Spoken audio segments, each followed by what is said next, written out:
Shalom, shalom. Yasha'Allah once again, Congregation of the Mighty, coming back to you again with another Wednesday night state class. We're going to be bringing you the meat and of the scriptures, right? Bringing you some breakdowns, give you some signs of the times, what's going on. Everybody's favorite president getting elected, re-elected, not elected, selected, all that good stuff. Get into a few things tonight. Concerning our oppressors, right? So, you know, it's no voting season. So this it right here. So you got a lot of our people running around trying to worry about their oppressors and what they got going on, and you know how they going. Hey, you should be voting and all that. Nah, man, we ain't dealing with that. The Most High ain't dealing with that, right? The Most High told us we ain't supposed to put nobody over us that ain't of our nation. We got to put the ones over us that the Most High set up, right? Like your King David, your Solomon's, like Christ, right? Like the 144, that governing body. That's who the Most High dealing with, right? So we can't be going out here choosing our next slave master. We got to understand that. We can't be out here choosing who gonna oppress us and beat us down more, right? So we getting phone calls, man, all up and down this past, I say about 2 weeks. They went crazy, calling us every day on the hour. Democratic Party, Republican Party, man, look, we don't care about none of that. We're about the Hebrew Party. We're about the Israelite Party, right? That's what we was dealing with. So they hated that when they was calling the house and, you know what I mean, texting your cell phone, trying to go get you to appoint your next slave master. Now, we ain't doing that. Thus said the Lord. We ain't doing that. Statutes and commandments, man. So they've been, kind of going a little crazy with the, ballot counting and stuff, man. This thing about to get serious, man. You know what I'm saying? Because you got people that no matter what, they want to turn up. This might lead off to them race riots, man. This might lead off because you got on two hands. A lot of times our people don't think about this, man. On two hands, you got two demons, right? And the way they work is this, right? On the left side, you got the so-called liberals, right? And the liberals, you can be, that's your Black Lives Matter. You can do whatever you want to. You can be transgender. You can get high all day. You can do whatever you want to. You can have an abortion. That's all on your liberal. Do what thou wilt. That's the mindset of the so-called Democrats. Do what thou wilt. Do what you want to do. You only live once, right? That's them. But then on the other side, on the other hand, you got the Republicans, right? The so-called GOP, the Grand Old Party, right? Those people believe in more of a solid Christian foundation, right? The Ku Klux Klan. We're a Christian law-abiding nation. You know what I mean? According to the Bible. That's what they go with, right? And then what's happening is this. Our people are caught up in the middle of those two things, those two spirits, those two demons, not knowing that both of them is against the Most High. You can't do what you want to, right? Be liberal and say all this. And then when you go into the Republican or the red side, you want to be a Christian and we need to, come together and, you know what I mean? And that's you choosing your oppressor. So the Most High say he got a certain destruction coming to those who oppress the children of Israel, man. We got to remember that thing. That the Most High is all about judgment. And they ain't gonna get away with what they done to us, right? So we're gonna get into, a few things now. I just wanted to bring that out so that you Israelites, man, I hope you've been building up. Hope you've been saving up, storing up, right? Letting the Most High work in your life, getting these precepts in your mind, studying, right? Trying to do the right things according to the Most High, doing the rehearsing the righteous acts, fellowshipping, right? Having a point of contact with other like-minded Hebrews, right? That's what we got to be doing in these last days, man. And if we ain't on that, the Most High gonna put you in that position of judgment too, man. Let me before we get started, let me give all the praises, honor, and glory to Yahawashi, Hamashiach, Yahawashi, first and foremost, before we even get into it. That's the name of the Heavenly Father and who the world calls ignorantly Jesus Christ to this day. All right, so let me get something real quick, man. I want to get this Isaiah real quick. Before I jump into it, let me get this Isaiah, right? Let me get Isaiah 13 real quick. And I'm going to snatch up Isaiah 13:1. So let me show y'all something, man. This is a dual prophecy concerning the kingdom of Babylon of ancient days during the time of Isaiah, as well as that mystery Babylon. It's the same things that's going to happen, right? This is Babylon. This is the burden of Babylon. This is Isaiah chapter 13 and verse 1. The burden of Babylon, which Isaiah, the son of Amos, did see. Lift ye up a banner upon the high mountain, exalt the voice unto them, shake the hand that they may go into the gates of the nobles. I have commanded my sanctified ones, and I've also called my mighty ones for mine anger. You see that? That's what's about to come on the place. The Most High say he's called his mighty ones for his anger. You know what that is? That's the nation of Israel rising up. We're going to be the ones that's going to have to bring down this kingdom. But we only going to do it through the spirit and power of Yahawashi. We can't do it on our own. We can't infact it, right? You know what I mean? The black militia and all that look good, man. All that look good. But if it don't have the spirit of the Most High behind it, it's going to get crushed. Every time it's going to get crushed. And it's going to look bad. Even the scriptures tell you. When you go into Judith, it tell you, look, man, if they wicked just a little bit, they're going to get crushed. That's what the scriptures say, right? So we got to start trying to come back to thus saith the Lord. Let me finish this out. Well, I'll read it from the top.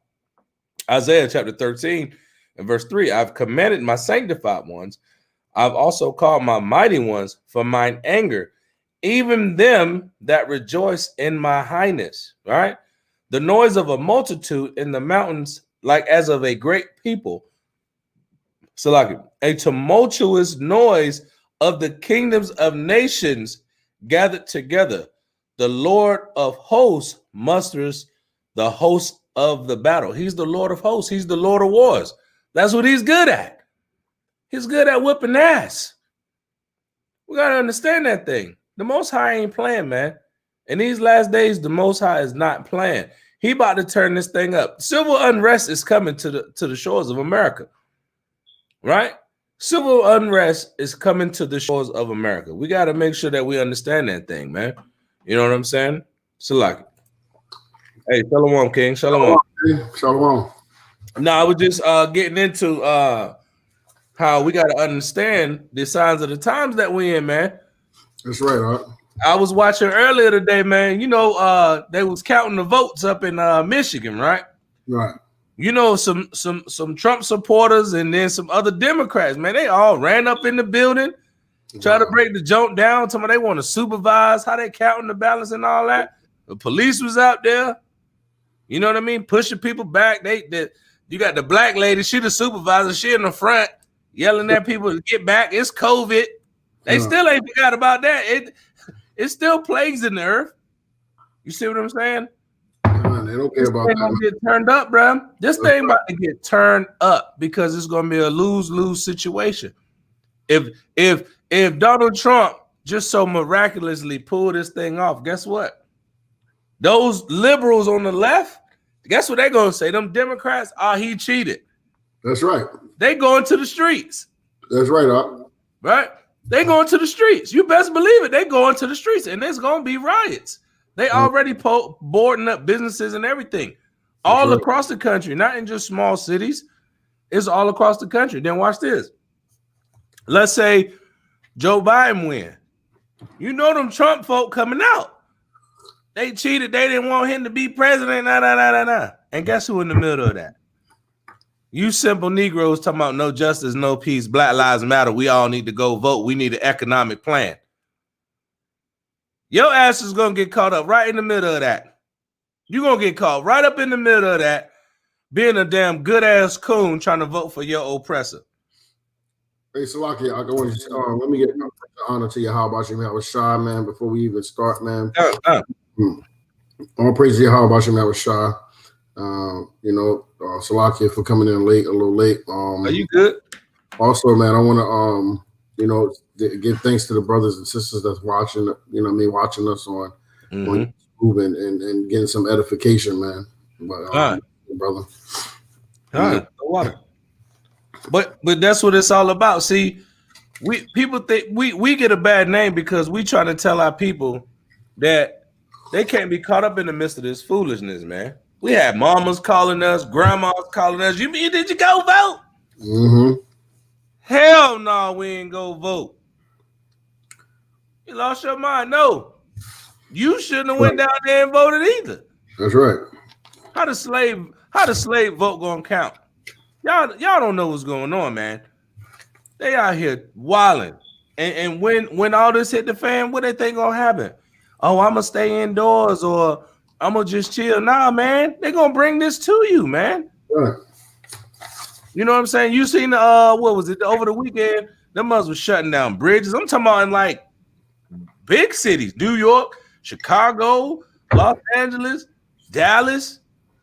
They riding around in trucks running buses off the road and trying to run buses off the road and everything. Yeah, I saw that. Mm-hmm. You know what I'm saying? So you think when they leader Satan, both of them demons, that spirit of defeat gonna rise up, man. And the Most High gonna vex them spirits and make them come out. Watch this right here. I was reading Isaiah 13 before we jumped into the lesson. Let's get Isaiah. You know what, brother? Go to verse, because I read 1 through 4. Jump down to verse. I'm gonna just bring it out. Go ahead and go to 11. Jump straight to 11. 11? All right. Yeah. Isaiah chapter 13, verse 11. Right. And I will punish the world for their evil. And you see that? Off the rip. So like off the rip. The Most High said he gonna do what? Punish the world for their evil. He gonna punish the world for their evil, man. That means the destruction is gonna come to those who oppress the Israelites, man. The world, that's evil what they did to us. So why are we trying to keep this society floating? I don't get that. What good has it been for you? It ain't worked yet.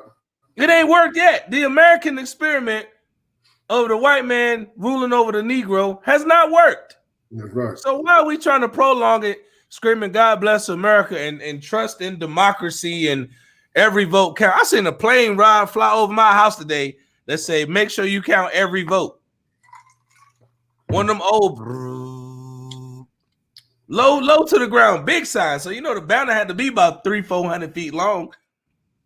He got that junk flying behind his damn airplane. I said, boy, bro, text, all type of stuff from random numbers, man.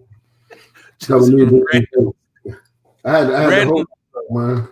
Because almost random foolishness, nonsense. Like, nah, man. How you get my number first of all? Right. How you even know what I'm doing over here? And me and my rib was talking about it today. You know that's public record. Yeah, I heard. Yeah. Once you register that thing, they can look you up and see how you voted. Yeah, it's a census thing. Yeah. Good job, guys. Now they know where you at. They know what your belief system is. Now they know how to target you. Good job. Good job. As you went out there and bust your ass, stood in line for hours to vote who gonna beat your back in the most. Simple, man. Our people simple, man. But we're here to talk about the destruction that's coming to those who put us in that mind state to think that that's okay. That's what we're gonna talk about tonight. We're gonna get into these damn heathens, man, and these other nations that's oppressed us. So finish that verse out. Yeah, read that again from the top. Call and read it. Isaiah chapter 13, verse 11. And I will punish the world for evil and the wicked for their iniquity. And I will cause the arrogancy of the proud to cease. That's what I wanted right there. Salagi. That's what I wanted right there. Terrible, God. You see that? He said, I will lay low the haughtiness of the terrible. Who's been more terrible to us, man? Who's been more destructive to us as a people?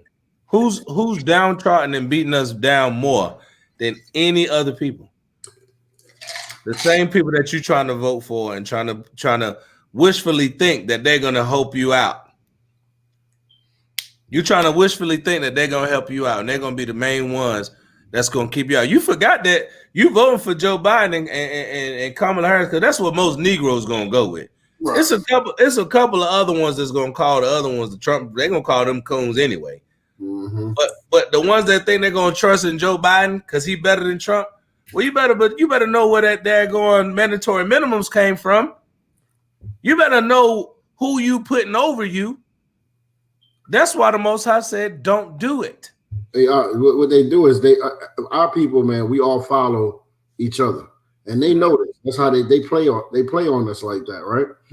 So if most black people was voting for Trump, everybody would be voting for Trump. If actors and you know what I mean, these actors, these basketball players, rappers and stuff start talking about Trump, everybody would vote for Trump. But you know, if it's talking about Biden, everybody gonna vote for Biden for the most part. Right. So look at it like this. It's funny that you said it, because now look at it like this, right? So Trump called you sons of bitches, right? But Joe Biden called you the same thing. The only thing he just said was, we're going to lock you up. We're going to give you this mandatory, man. You got 3.5 grams of crack, 10 years. Yeah, at least Trump going to tell you the truth. Trump going to tell you the truth. He's like, look, I'm going to lock you up. I'm letting you know. I don't like you. But see, that's what I was getting into earlier. See, they both the same devil. They just flying on different wings. They both the same dragon. It's just one is on the right wing, one is the left wing. That's it. Yep. Kamala Harris ain't even a black woman. She's a person of color, is what they call her. She's not an Israelite. She damn one of the worst ones. She an East Indian. That's your favorite people, Shia. Them East Indians. Right? She one of them. Wow. Right? Mixed breed. And then how she gonna have benefits for you and do what's good for you, right? When she signed it, she put more black men in California from them gang charges than any other. That's all you gotta do is have melanin. Our people accept you. Yeah. I saw a lot of people, and they wish, well, while they figuring this out, well, how about they just put Obama back in the office? Right. Yo, that's our people bugged out, bro. And then look, our people so stupid. Our people so stupid. Let me show you how stupid they is. They don't even know that Obama was the one who helped destroy the Northern Kingdom. Because under his administration, they was labeled super predators. Because Hillary Clinton was the Secretary of Defense. See, our people don't read, man. Our people don't read. And when you try to have conversations with them about stuff, it's too high for them. Wisdom is too high for a fool. They ain't gonna get that understanding. So now you look, wait, damn, they got cages. Well, guess what? He just holding them in the cages that the so-called Obama damn built. This is a nation that cannot save us. It's built off of your oppression. You think they're gonna let you go when you made them rich? Right. They just have lost their mind talking about going to damn vote, looking stupid. Now they're gonna vote for Biden, and then I want to know what's gonna change. The hood's still gonna look like the damn hood when we ride through it and go have camp out there in a couple weeks. It's still gonna look like it, right? Bring out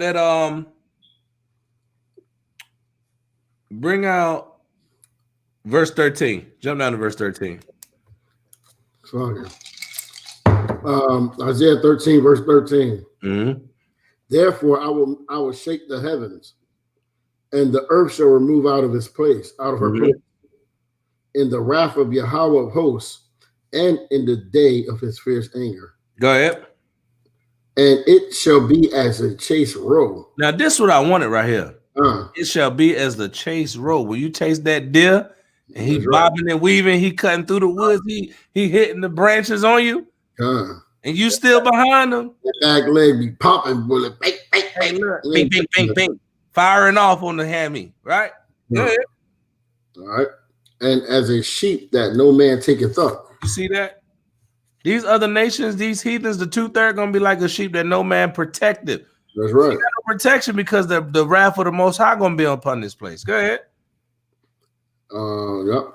They shall every man turn to his own people. Read it again. And they shall every man turn to his own people. Everybody about to go deal with their own people. That's right. That sound like nations rising against nations. That's right. Races rising against races. Go ahead. And flee everyone into his own land. You're gonna have the north versus the south, the east versus the west. You're gonna have this group over here versus this group. That's what they mean by their land. Go ahead. All right. So verse 15, everyone that is found shall be thrust through. Like you damn liberals. Because you best believe them damn redcoats, they gonna be like, look, the hell with that. We gonna stick together over here. That's right. You damn well, we should all just get along and hold hands and We need to be in one nation, and let's heal this nation. That's right. What the Most High say gonna happen to them? Go ahead. Everyone that is found shall be thrust through. You're gonna get thrust through. Right. You might get shot. That's what that means. That's right. You're gonna get shot. They're not running around here with swords on their hip like back then. They running around here with AR-15s, 7.62s, 5.56s, 2.23s, 30-06s, 308s, 45s, 40s. That's what they're gonna be running around with, and you're gonna get thrust through with that thing. Watch this. This thing about to get ugly, man. Yeah, man. People think it's getting better, man. It's gonna be bad, man. They already they ain't even determined it, and they already bum rushing the place where they supposed to be counting the votes. They going there. Yo, I was like, yo, they wildin'. They really want this thing. Yeah. Listen, man. They want to. They ready for war, right? We know Esau is blessed. That's Esau thing, war. That's what he built to do. Built to do that. You know what I mean? He was created for that. You know what I mean? So the only difference is he ain't gonna go as smooth as he think it is. Right. Right. 2/3 heavy. Yeah. And that nation gonna rise up against nation, and we know that that's in war also, but it's also meaning like the Edomites gonna be fighting the Edomites, just like you said, the liberals. The liberals gonna be fighting them too. You're right, because you're gonna have because you're gonna have that rich pedigree. That when I mean rich, I mean like that deep pedigree of Esau, that racist, old school Confederate flag toting redneck white boy. Right. Them is gonna be going against the liberals, your Black Lives Matters, your LGBTs, your trannies, gonna be whooping somebody. Your progressives, all that. They're gonna be fighting against them. And then when they liberal, you can be whatever you want to be. It don't matter. Tranny's gonna be out there with pink army boots. Tranny's gonna be out there with lime green bandanas, and some booty shorts and some Timbs. Well, laced all the way up, fleeced all the way up for the battle. And what's gonna happen to them? The scripture said they're gonna get what? What's gonna happen to them? Thrust through. One of my guys, hold on. Now you good, King? They're gonna get thrust through. Right, I'm gonna finish that. And what it say? And everyone that is joined unto them shall fall by the sword. You see that? Everyone that is joined unto them is gonna fall by the sword. What's the modern day sword? That's the gun, man. And that sword, that could be anything. You can run up on you and slice your throat. You know what I'm saying? They can run you over with the car like they did the girl in Charlottesville a couple years back. When your nephew was like, it's good people. There's very fine people on both sides. There you go. He telling you. But they was out there fighting and everything, and they took the car and ran it through all those people. Running people over. Killed them. Guess what? That's a sword because you want to be joined with somebody else that's not of your nation. All right? Let me get the next verse. Their children, verse 16, their children also shall be dashed to pieces before their eyes. You're going to see your children get murked off too. It ain't going to just be the grown folk. Them children going to get offed out here. They going to feel it. Don't they kill little Taquan in the hood now? Little JJ, right? Little Shanika. Takia in them. Yeah. That's what's going to happen. Most High don't care if they kids. They going to get put to death too because they did it to us. Watch this. Their children also shall be dashed to pieces before their eyes. Their houses shall be spoiled. Meaning they coming to get whatever you think you hoarding up and you got. Most High say, nah, I got a plan for that too. I'm going to just let them come in there with the hordes. You ain't stopping the will of the Most High. You ain't going to stop his destruction, man. And then it says, and their wives ravished. And their wives ravished. Watch this right here. Verse 17, behold, I will stir up the Medes against them, which shall not regard silver, and as for gold, they shall not delight in it. These other people, these other nations, your money ain't going to mean nothing. Your money ain't going to mean nothing. They're gonna kill you. Be like, look, man, spare me. I got $100. What is that gonna mean? Some damn paper and we ain't no food out here. Everything's shut down. That dollar ain't worth a damn. You gonna try to give me a stack of paper? You gonna get put to death just for the thought, right? And they shall have no pity on the fruit of the womb. They're gonna be ripping babies out and everything. That's right. Jumping women, everything. Kids gonna be getting took out. Watch this. And they shall not spare children. Their eyes shall not spare children. We better understand what's coming to this place, man. We got to understand what's going to come to this place, man. So that was, I just wanted to get, you know what I'm saying, get that out. It was on my mind because it was on my spirit because a lot of times we don't know what's going on with the signs of the times, man. We're not paying attention to what's going on. We're not patiently waiting with long suffering and seeing what's actually going on around us, man, and applying it to these scriptures, man. You know what I'm saying? So that's why I brought a lot of that stuff out. I brought out this Isaiah, the 13th chapter today, because that's what we got to go into. So you ready to go into the lesson, brother?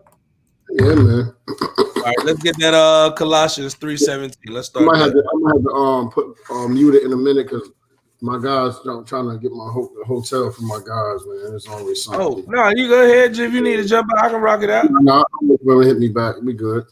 Micah, chapter 4. No, hit that Colossians. We'll go through the. Go to the scripture. Okay, got you. Right. Because we're gonna do the second part of this on Friday anyway, so it's all good. Right. Those scriptures important, bro. Yeah, got to bring these out. Colossians, chapter 3, verse 17. Right. And whatsoever you do in word or deed, right, all in the name of Yahawashi, giving thanks to the Most High and the Father by Him. Right. We give all praise, honor, and glory to the Most High Yahweh in the name of His only begotten Son, Hamashiach Yahawashi. Everything we do and say, Shalom, Gael, Yasha'Allah, Yahweh's camp, Shalom. Glad for joining in. That's why so like we said, man, everything we say and we do, we got to come out these scriptures, man. The scriptures ain't telling you to go be worried about what's going on at the White House. They ain't telling you that. They telling you to make sure you examining yourself and you getting yourself right for the judgment that's coming to those who have troubled you. That's right. That's what the scripture's saying. That's what the Most High is saying, right? So you got to give praises and glory to the Most High because He the one that's deserving of that. Because you're not worthy. I'm not worthy to do the work of the Most High, but I'm glad that He chose me and I'm doing what I do for the Most High's work. You know what I'm saying? And we still got to meditate on these scriptures, right? Let's get Isaiah 1 and 3, man. Isaiah chapter 1, verse 3. Right. The ox knoweth his owner. Right. And the ass his master's crib. But Israel doth not know. Right. Doth not consider. He said, my people don't consider. We ain't thinking about what's going on. Right. Right, go ahead. Verse 4. A sinful nation. Right. A people laden with iniquity. Mm-hmm. A seed of evildoers. Right. Children that are corrupters. Children that are corrupters. That is a corrupt mindset to think that your slave master is going to supply your needs and really make you free. Right? How you gonna get free from the person that's raping you and you see them every day? Or the person that killed your ancestors and you still here with them every day? How does that happen? How are you free? And you still 3/5 of a man. 3/5 of a man on the books right now, still in the Constitution, in the amendments.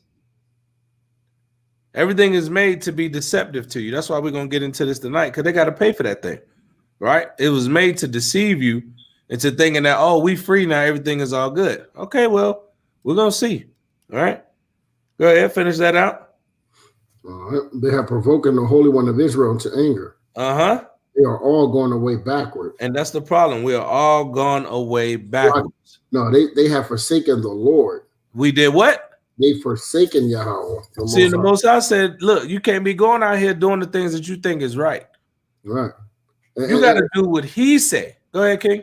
Yeah, it's like it, man. Like, you got to understand, man, our people, man, and this explain our people to the T, bro. Because can nobody do more? Like when we take on these other nations, man, we become wicked beyond wicked, man. Like we take wicked to a whole new level, man. We turn the wickedness up. Exactly. Like I always think about this, like how Jake is, man. How that's what happened when they give us liberty, like we have, like to do wicked, man. When we got liberty, like we got, you know what I'm saying? Our people, man, and that's why. Let me read this verse 4 again. It says, "A sinful nation, a people laden with iniquity." Man, we laden with iniquity. Right. It says, "A seed of evildoers." Right. Children that are corrupters. Mm-hmm. They have forsaken Yahweh, or the Most High, right? Mm-hmm. They have provoked the Holy One of Israel unto anger. They are all going away backwards, man. Mm-hmm. That's deep right there, man. They are going away backwards because we're going away totally backwards to the Lord. Mm-hmm. And it's crazy and we learn that in church, in Christianity. Right. They teach us that we don't have to keep the law no more. And that stuff is all backwards from when the Most High say. All right? We're good, all right?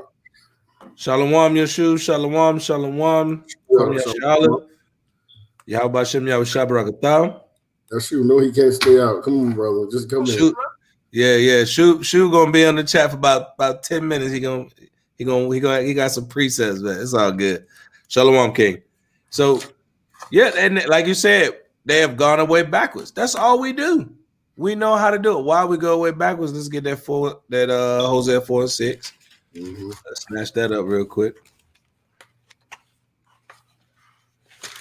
Grab that. Hosea chapter 4, verse 6. Right. My people are destroyed for lack of knowledge. What the Most High say?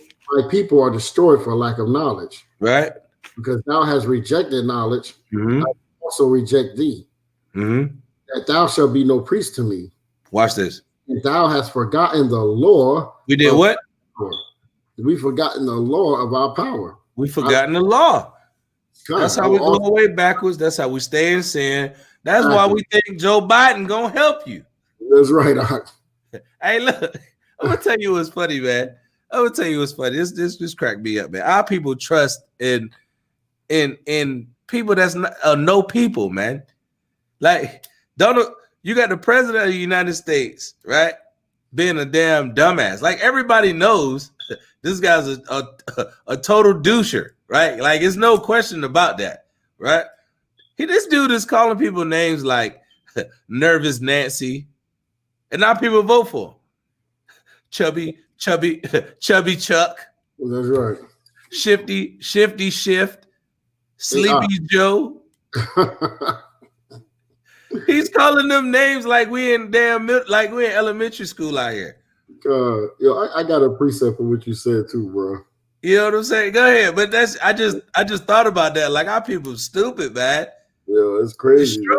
Yo, but we just read it, right? It says, my people are destroyed for lack of knowledge. Mm-hmm. Because thou hast rejected knowledge, I will also reject thee. The Most High reject us, man. Mm-hmm. You know, he coming back to us, all praises to the Most High, man. But I got to bring out what you said, man. Shalom. Shalom, Taza. Shalom. Shalom. Yahawashi, Yahawashi. Yahawashi. Hey, I'm gonna bring out Isaiah 30 and 1 real quick, bro. Okay. I know. Hey, I was just thinking about that, bro. That's why I was like, I was thinking about that when you was talking, right? It says, "Woe to the rebellious children," says Yahweh, "that take counsel, but not of me." Read that again. God. Isaiah 30 here. Hold up, Bob. Isaiah 30, verse 1. Right. Woe to the rebellious children, says Yahweh, that take counsel, but not of me, and that cover what they covering, but not of my spirit, that they may add sin to sin. Mm-hmm. It's like it. Somebody finish that up for me real quick. Let me handle this real quick, brother.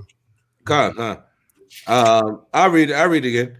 Isaiah chapter 30 and verse 1. Woe to the rebellious children, saith the Most High, that taketh counsel, but not of me, that cover with a covering, but not of my spirit, that they may add sin to sin. And that's all we want to do.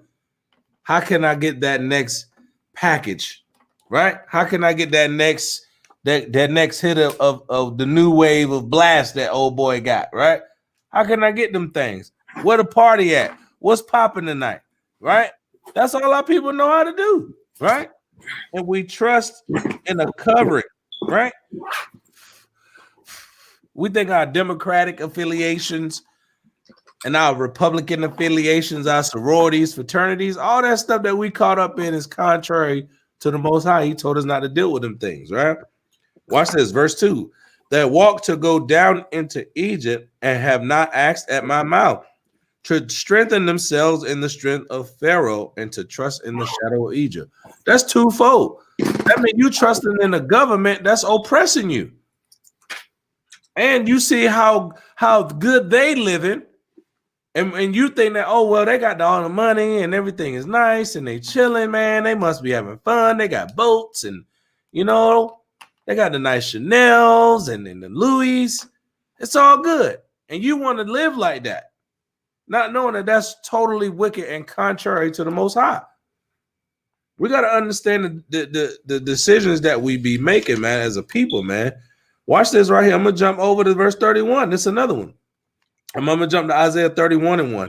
Woe to them that go down to Egypt for help and stay on horses and trust in chariots, because there are many. That's talking about their military. You think that, oh, well, America's got the money. They got the oil, right? They got the land. They got the military. You know, they can't be beat, man. Nobody can beat them. Nobody can bring them down. You fooling your damn self. Yeah. You have lost your mind. It's called, in the hood, we call that a lob off the backboard. So when the Most High come back like LeBron and destroy the rim, that's these nations, man. They setting themselves up. Watch this. They trust. They say, woe to them that go down to Egypt for help and stay on horses, like in a high state. They proud, puffed up, right? And trust in chariots because they trust in their military, right? Mm-hmm. And in horsemen because they are very strong. But they look not unto the Holy One of Israel, neither seek Yahweh. They don't care about the Most High. So what the Most High got to do? You're gonna either get down with what he say or what? He's gonna have to destroy you. And that's just what it is, right? Let's get let's get that Baruch 4-on-1 real quick. You want to grab it, Tazab? Yeah, I got y'all. All right. Well, I'm about to say, boy, you just said something that I already been going through when I was in the trucking school, boy. What's going on? Bring it out. Man, pretty much one of them book smart motherfuckers. Like, dang. I'm already starting. Look, one of them book smart dudes, man, and he pretty much saying like nobody can beat America's government and all that. I'm like, so you telling me if every nation gathered up together, and I'm like, almost every nation out there already hate America. Mm-hmm. You know what I'm saying? And was to come at America, you still telling me that America will win? He's like, well, yeah. I'm like, yeah. He's a damn idiot. He don't know what's going on. But he's smart though, man. He ain't gonna lie. He's a smart idiot, bro. He like one of them. And that's how you cut them, because the wisdom of this world is what with the Most High? Foolishness. The wisdom of this world. So yeah, he book smart, but ask him his nationality. Oh man, oh boy. We went to that, and then I was like, so you ain't got no problem with transsexuals, do you? And he was like, nah. I was like, so what would you call a transsexual that want to be a woman? He said a she, but biologically is she a she? He was like, well, no, but I'm gonna still respect her. I'm like, all right, so yeah, he finished. Yeah, bro. I hit with this. I think I watched a YouTube video on it.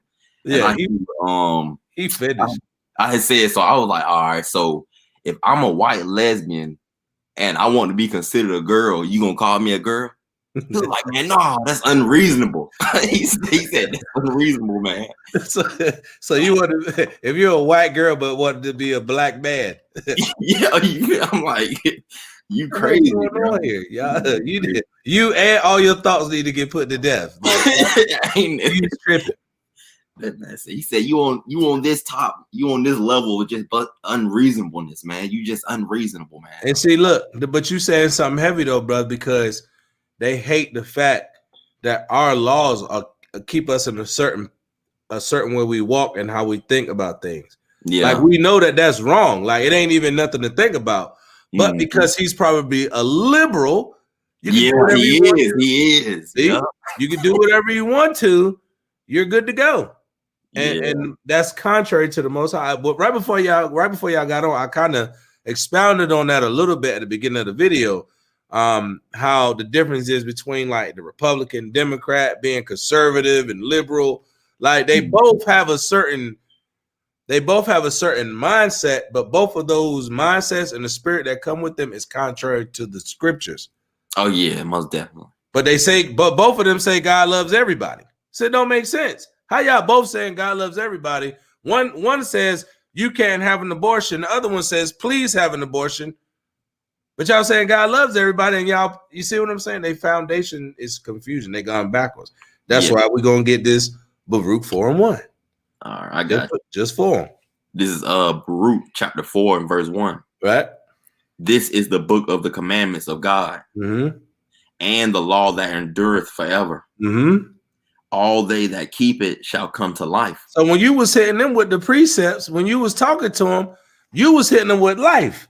It didn't make sense to him. He like, I don't know what it's unreasonable what you're saying. Yeah. That's all he kept saying. It's unreasonable. It didn't make sense to him, right? Go ahead. Because you got life in you. You trying to keep the commandments of the Most High, right? But go ahead. But such as leave it shall die. As you leave it shall die. He dead. He think he's smart as hell, but he dead. He jumped in the doorknob. He going to trucking school too. That's what's even funny. You see that? He don't know what's going. He finished. But see, watch this. Jump down to verse 4. Let me hit you with this real quick. All right. This is Baruch chapter 4 and verse 4. O Israel, happy are we, for things that are pleasing to the Most High are made known unto us. Those things are made known unto us. So we do things that's pleasing to the Most High. Everybody else do things that is pleasing to themselves. Yeah, which then goes into Satan worship. You worshiping, that's demon worship. You putting yourself better than the Most High. You ain't doing what he telling you. You doing what you want to do. Therefore, you going against his will. Right? That's rebellion. That's witchcraft. Right? Yeah. Go ahead. All right, verse 5. Watch this. Be of good cheer, my people, the memorial of Israel. Now, this is kind of what we're getting into because the name of the lesson, we're actually breaking down Micah. But the destruction will come to Israel's oppressors. Now, this is what I wanted to get into. Jump down, get verse 6, because this is going to lead us right into where we need to go in Micah. All right, verse 6. You were sold to the nations, not for your destruction. But then in Hosea 4 and 6, it says our people are what? Destroyed for a lack of knowledge. That means our spirit, not physically, we're still here, but our spirit and our mentality and how we're supposed to operate and function is destroyed. Why? Because we were sold to the nations, not for our physical destruction, but because we didn't have the knowledge, wisdom, and understanding, and we turned away from them laws. We became a lawless, rebellious people, right? Go ahead. All right. But because ye moved God to wrath. We moved the Most High to wrath. Go ahead. Ye were delivered unto the enemies. The Most High walked up to the enemies and was like, here they go. On a platter. Here go them Israelites. There you go. They're yours. You know how you got some grapes or something, you rinse them and you drop them in the sink. That's how he did us. Y'all got them. You got them now. They don't want to do what I tell you. You got them. Now let them be your God. And he turned his back on us. Then you got people like the evil genius. Yeah. That's telling you that you don't know what's going on. Like what? How you gonna tell me I don't know what's up? You don't even know who you are. Boy, and he loves some Trump too, but he a liberal at the same time. He love and hate him. He don't even know what to do about him. He confusion.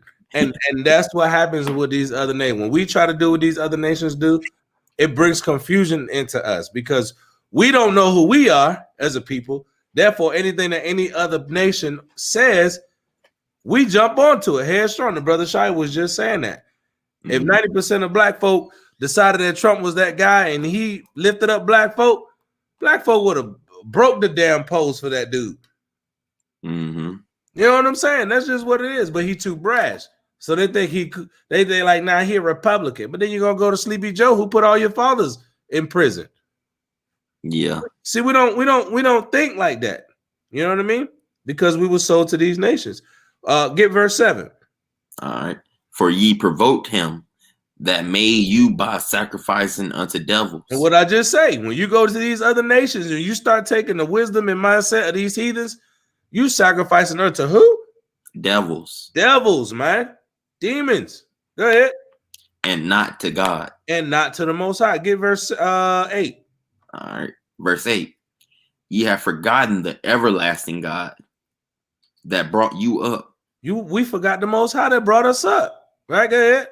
And ye grieved Jerusalem that nursed you. We destroyed our nation, man. The Jerusalem in this point, we grieved our nation because we lost our heritage. Everything that the Most High gave us for us and how we supposed to live and conduct ourselves, be brothers, be a nation, be fathers, all that was taken from us. Why? Because we continued to turn our back on the Most High, right? So now, let's get that. Mike, you had a precept you want to bring out before we jump over?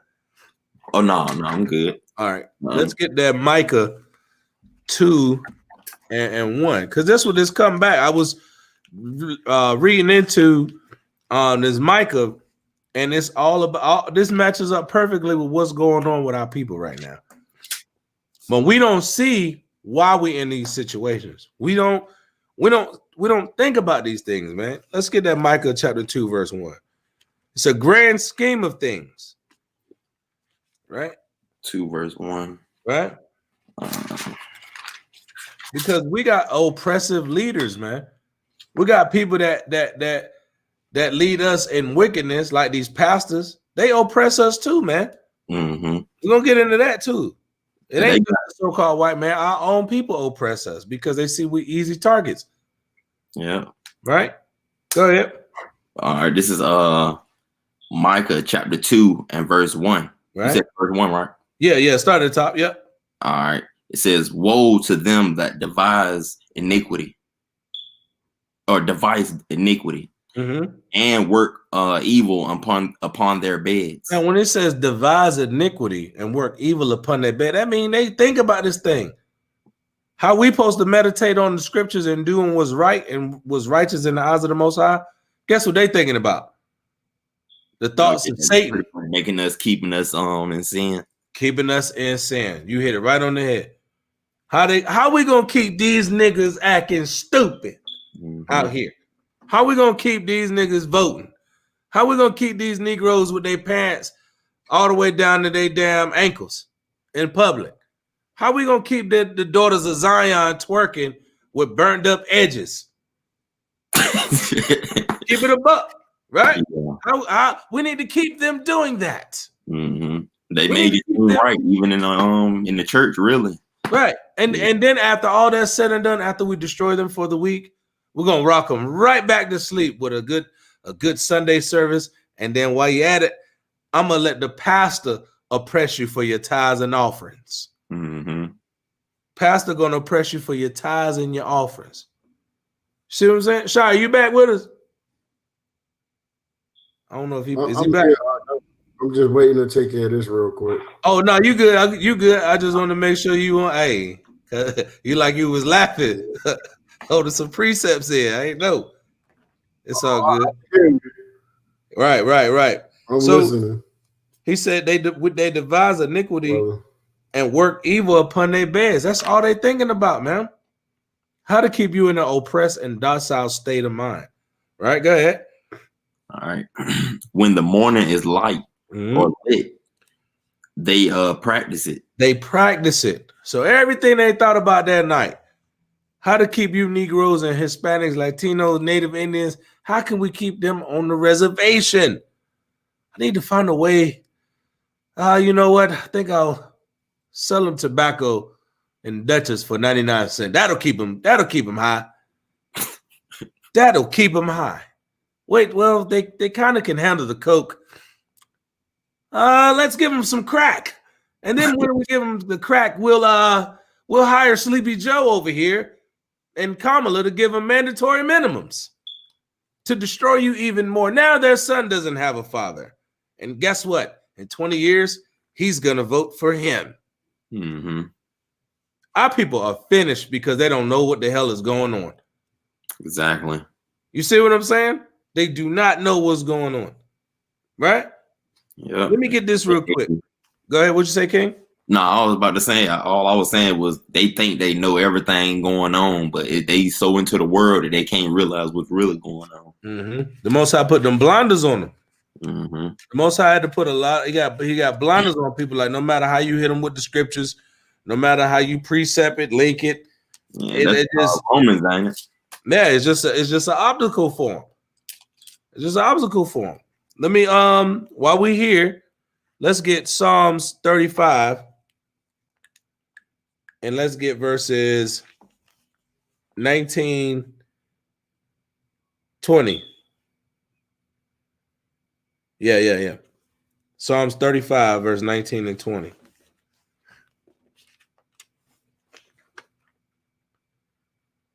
Watch this. I'm gonna show you. Cause they think about these things, man. They think about how they're gonna destroy us. Hey, my bad. My Wi-Fi went out real quick. Oh, you good, bro? I didn't even notice. I was still talking. I looked up, you was back. So it was all good. You got that super internet out there, boy. Nah. My internet go out. That must be out for about 40 minutes. So I probably gotta get off again, but you good, bro?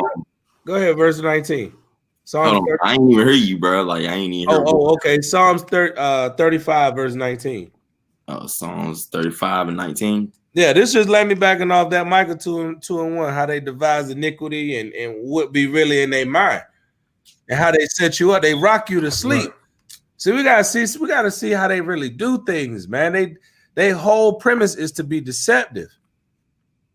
I hate that thing, man. Say what? You said 35 and 19? Yeah, Psalms 35 started verse 19. All right, this is the book of Psalms, chapter 35 and verse 19. Let not them that are mine enemies wrongfully rejoice over me. You hear what King David said? Don't let them be up there turning up on me after they done took advantage of me. That ain't cool. You know what I mean? Mm-hmm. How I'm celebrating the fact that you oppressing me. What am I happy about? All right, go ahead. All right. Neither let them wink with the eye that hate me without a cause. See, they letting you know, like that's Bob at your job. It's Bob at your job. Hey man, you know everything gonna be all right, brother. He in the break room. Hey man, we got a game going. You know, you want to come grab some cold ones with us, man? Have a good time. You can bring the wife and kids, man. We got a barbecue. No, Bob. It's the Saturday. You're going to hang out with my brothers at his house. You see that? But our people jump at the bite on it. They'll jump at the bite, jump at the bait, right? He rocking you to sleep. It's deceptive, right? Go ahead. All right. Verse 20. For they speak not peace, but they devise deceitful matters against them that are quiet in the land. You see that? They trying to set you up. Read that again. Read that verse 20. All right. For they speak not peace, but they devise deceitful matters against them that are quiet in the land. But they devise deceitful matters. Oh, he always coming in to work. He on time. He got fringes. He know how to do his job. You know, everybody, he respect him. Soon as you come in, you 2 minutes late. Hey, Johnny, you know, Taza Hop, he always comes in at a certain time. I think it's just, you know, you should probably look at him, you know, just make sure that he's not, you know, stealing company time or something. That's how they do. And then when they leave right out of there, they see you at your office or your desk, your cubicle, whatever you're doing, you rocking out, doing your job. You on the plantation. Guess what he gonna do? Come right over there. Hey man, you know, I'll just give you the heads up, man. They was looking at you, you know, saying that you was a little late today. Bro, that's what, bro. We got to understand the kind of demon we dealing with, bro. Mm-hmm. I've experienced that firsthand. I know every single brother that's in this live didn't experience that before. Yeah, man. Because that's what they do. That's in their nature to do that. Right? Yeah. I about to say, let me tell you what they told me. So pretty much I had looked at my check and my co-driver, he was on the phone with the drive manager. So he know how much we get paid and all that. So he told him, he was like, so my co-driver, like he was on the phone. He was like, my co-driver told me he makes such and such. And then his junk, like we supposed to split the miles so we get even and even. His junk was like $120 short. And he was like, so why is he only making this? And then he told him on the phone, don't even know I'm right beside him. He was like, I don't know about what he make, but I know you make such and such. So he like, so why is my check? You know what I'm saying? He's like, why is my check lower than his then? I'm like, Well, wait though. You just said it. Read that verse 20 again. Watch. Verse 20. Oh yeah. It says, for they speak not peace, but they devise deceitful matters against them that are quiet in the land. You was quiet as a mouse on the other side of that. Like, he didn't even know you was there. Yeah. See? Oh, snap. Set himself up. He set himself up. Now you can't trust him. Yeah. You can't deal with nothing. He say, why? Because he's deceitful in that matter. And he worketh that against that was quiet in the land. You was quiet. He didn't even think you knew what was going on. And I tell people all the time, if you just do this right here, shut your mouth and listen, I promise you get everything that you need to get out of it. Every time. And now you was able to get that, because now you like, nah, you got to look at that person. I don't know if he was an Edomite or whatever, but you still got to look at him even more circumspect. Oh yeah, that man beer. So I know for a fact. Yeah, he got the butter boy baby booty face. Butter boy baby booty face. Yeah, he ain't got no beard. He ain't got no beard. You can't trust him off the rip. Like, nah. No, I said his last name was Beer. Like, that's how I know what he was. Yeah. He crazy. His last name Beer. Yeah, like beer. I ain't gonna put too much info out there. Yeah. Hey, that's enough. With a last name like that, we're gonna leave him alone. We're gonna leave that dude alone. Let's get Psalm 69 real quick. Yeah, man. Hey, y'all, Con, it's all good, man. Out the water, man. Glad we could help you get through the plantation, man. It'd have been nice to have somebody reading these precepts to you, picking that cotton. No, that'd have been nice. It'd have helped you out a whole lot. You know what I'm saying? But yeah, let's get Psalm 69 and 4 real quick. All right. This is the book of Psalms, chapter 69 and verse 4. Right? They that hate me without a cause. They do what? I said, they that hate me without a cause are more than the hairs of mine head. Read that again, man. You know how heavy that is right there? Yeah, man, got a whole lot of haters. It's a whole lot of haters. Unless you're like me, your haters are receding, but still. You ain't got as many as the young one like you do. Yeah. He said they hate me without cause more than the hairs on my head. That's talking about a nation. That's talking. That mean they all like that. Yeah. Don't get into it. They not your friend, man. We have to keep it stepping. They're not your friend. They are your oppressors. They are in the position that they're in because their ancestors oppressed your ancestors. All right, go ahead.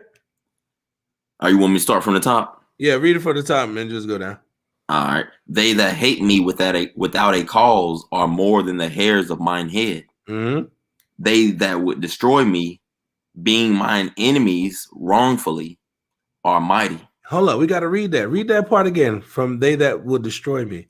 All right. They that would destroy me. You see that? They want to destroy you. If they had the opportunity, they want to destroy you. They want to bring you down, embarrass you. Right, go ahead. Being mine enemies wrongfully are mighty. They wrongfully are mighty. Why? Because we are wrong in not keeping the laws of the Most High. Us being wicked gives them strength to rule over us. Go ahead. Then I restored that which I took not away. then I restored that which I not took away. Right? Let's get back to Micah, chapter 2. See what I'm saying? We gotta take the wisdom of these old prophets, man, and apply what they was doing in their lives to ours, man. Let's get Micah chapter 2, verse 2. We're gonna show you. We already show you that they deceptive. They're gonna talk behind your back. They're gonna try to get you set up. They're gonna try to destroy you, embarrass you, get you fired. I got a list of people that I'm gonna ask the Most High for in slavery. They ain't even gonna know they on my list. I'm gonna ask the Most High, Lord, will I make it? Hey, look, I got these people right here in this order. Is it okay if I get them? I don't need them. Just let me get these 4 people right here. I need them because they done did something deceptive to me at my job. Then got me fired from a job. Right? This is like trying to play me. You know what I'm saying? You know when a little dude, especially a little Edomite, try to play you, and you know you can thump off on them. But you can't really thump off on them because you don't want to lose your job. You got responsibilities. You know what I'm saying? So they talk to you a little sideways. Mm-hmm. See what I'm saying? But you might have responsibilities. You got to think about that, outweigh that. That's the demon that we're dealing with. So we gotta remember them things, man. Right? But this is also what you want to do. Go ahead, read verse 2. All right. This is Micah chapter 2 and verse 2. Uh-huh. And they covet fields. They do what? Covet fields. They want what's yours. That's what that means. They want your property, not just the land that you're living on. They covet fields. In your field, you got everything. You got your tools, right? You got your equipment, your land, money. Right, go ahead. And take them by violence. By what? Violence. Ask the native Indian. Ain't you a Gadite? Oh, yeah. Ain't you a Gadite? What they do to y'all? Oh yeah, they definitely did that. By violence, man. Mm-hmm. But they came with that whole, like I said in verse, like we were just reading in Psalms 35. Oh, they come with that peace, and Oh, yeah, they treaty. Just show us how to plant the corn. I about to say, it said make not no treaties with them anyway, right? Don't make no treaty. Don't place somebody that's not of your people above you. Yeah. It ain't voting season, baby. Right. It ain't. That's how you gonna get messed up every time. That's why I said never trust thy enemy. Somebody grab that. We gotta bring that out. I can grab. I think I'm right here. Got it. We gotta get that. You got it. Which one? I got it. Don't set somebody over you. Sirach. Matter of fact. Sirach 12, verse 10. Never trust thine enemy, for like as iron rusteth, so is his wickedness. And that's what I wanted. See, that's what I wanted. Though he humble himself, and go crouching, he creeping down, make himself look lowly. He make himself look like he's not a threat. Right. Go ahead. Yet take good heed and beware of him. And thou shalt be unto him as if thou hast wiped a looking glass. Look, I see through all that, bro. You ain't fooling nobody. You know how we be like, bro, you're not fooling me, bro. I know what's going on with you. All right, go ahead. And thou shalt know that his rust have not been altogether wiped away. All he did was put a little bit of oil on there to shine it up to make it look like he wasn't wicked. God, that sounds like a proverb from the old head. Right. You know what I mean? For one of our elders. Hey, watch out for him because he rusty. That nigga rusty, man. Hey, that nigga rusty right there, bro. Watch out for him. Watch this right here. I wanna do something real quick. Jump over to 11 and 33. 11 and 33. Sirach chapter 11, verse 33. Take heed of a mischief man, mischievous man, for he worketh wickedness. Lest he bring upon thee a perpetual blot. Now, see how he set you up? He set you up. Well, they done took you out in handcuffs because he said you stole something. Now, you always going to be known as what on your record when you go try to get a job? You got that blot on. You got that blot. seems as though you've been arrested for theft. You want to explain that? No, it wasn't me because you know what I'm saying. Well, we'll get in contact you. You know, once we know we got a couple more interviews today.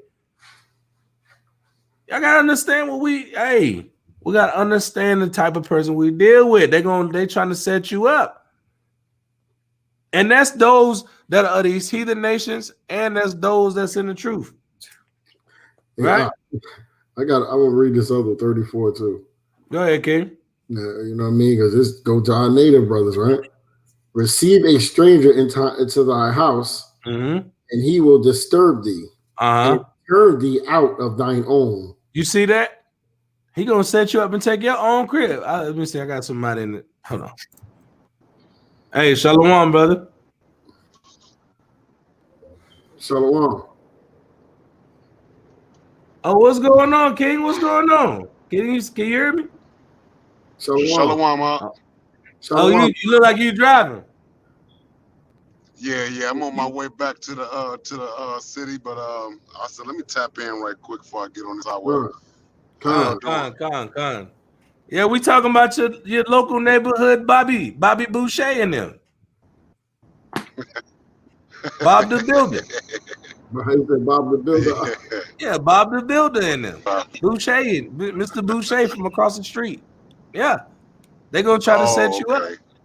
Yeah, and that's what the lesson is on. We were talking about how these oppressive people that rule over us, you know what I mean? They got a judgment.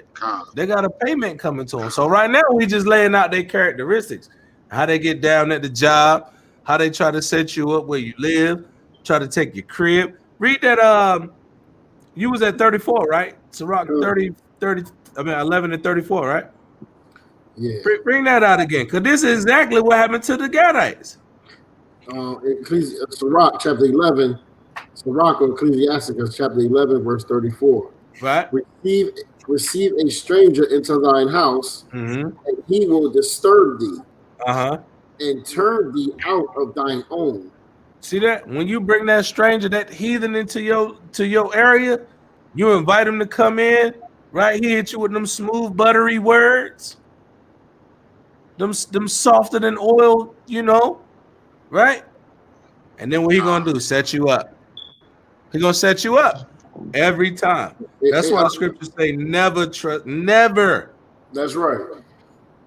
Man, you know how many parties I work in corporate say, you know how many parties I get invited to, man? Get-togethers and barbecues and man, no, never, ever.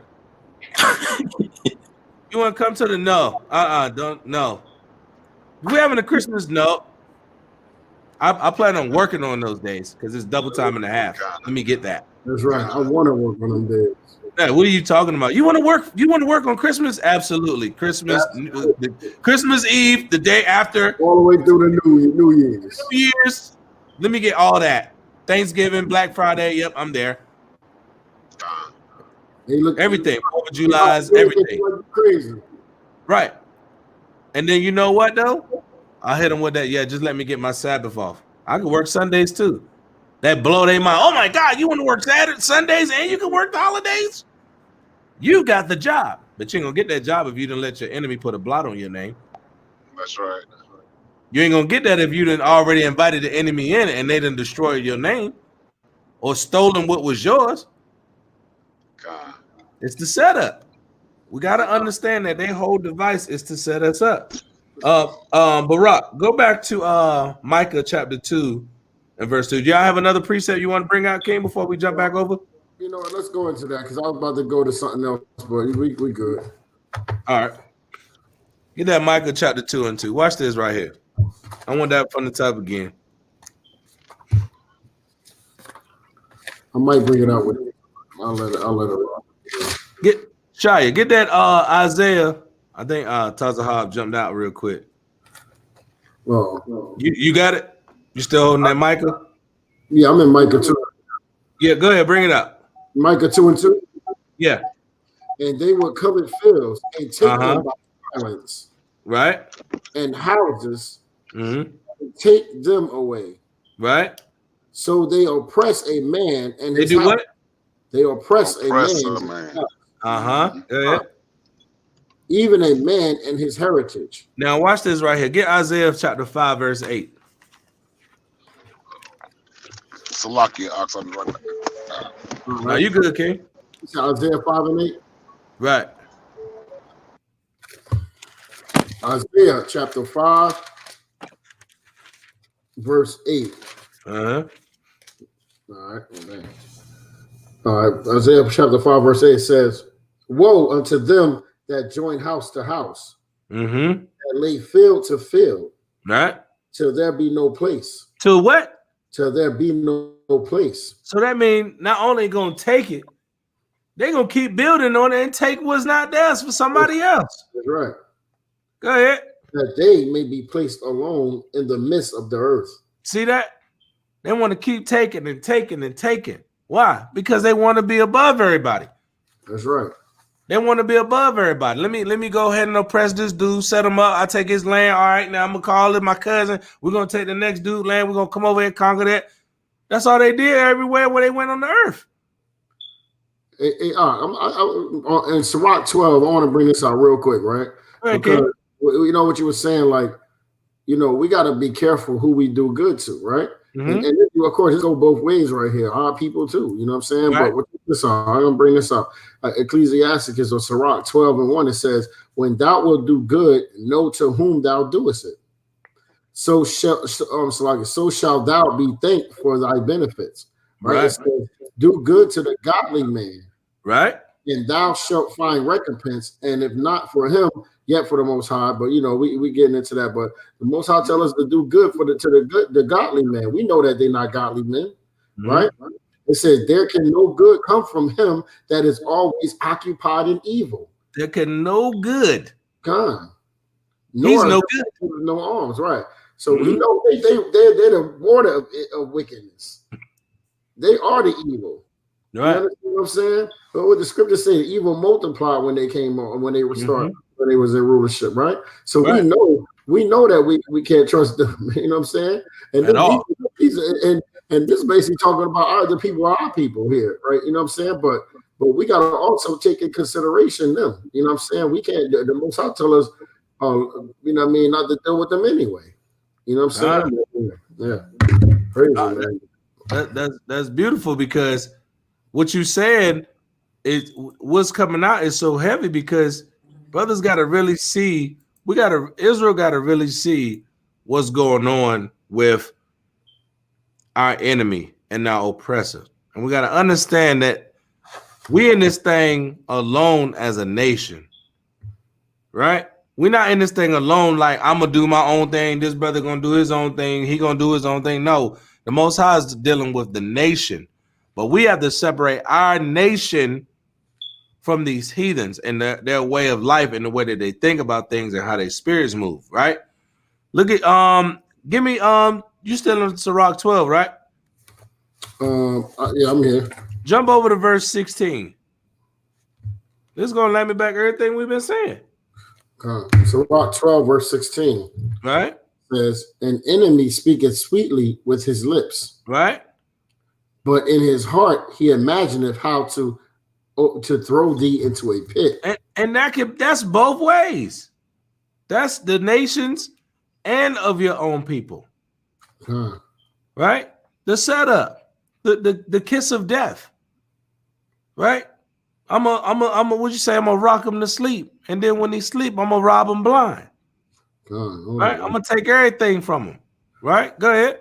Hold up, because I just started thinking the precepts, but hold up. It's like it.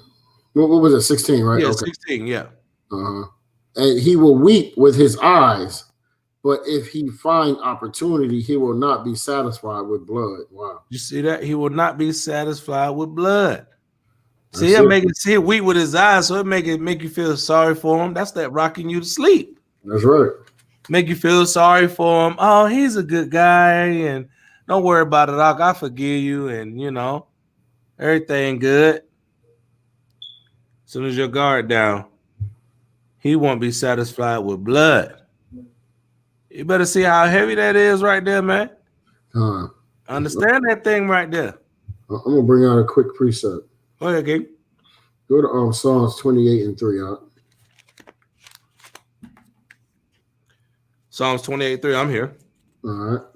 The book of Psalms, chapter 28 and verse 3. Mm-hmm. Draw me not away with the wicked, Okay. and with the workers of iniquity, which speak peace to their neighbors, but mischief is in their hearts. Now, did that happen when Esau came here? That's exactly what happened.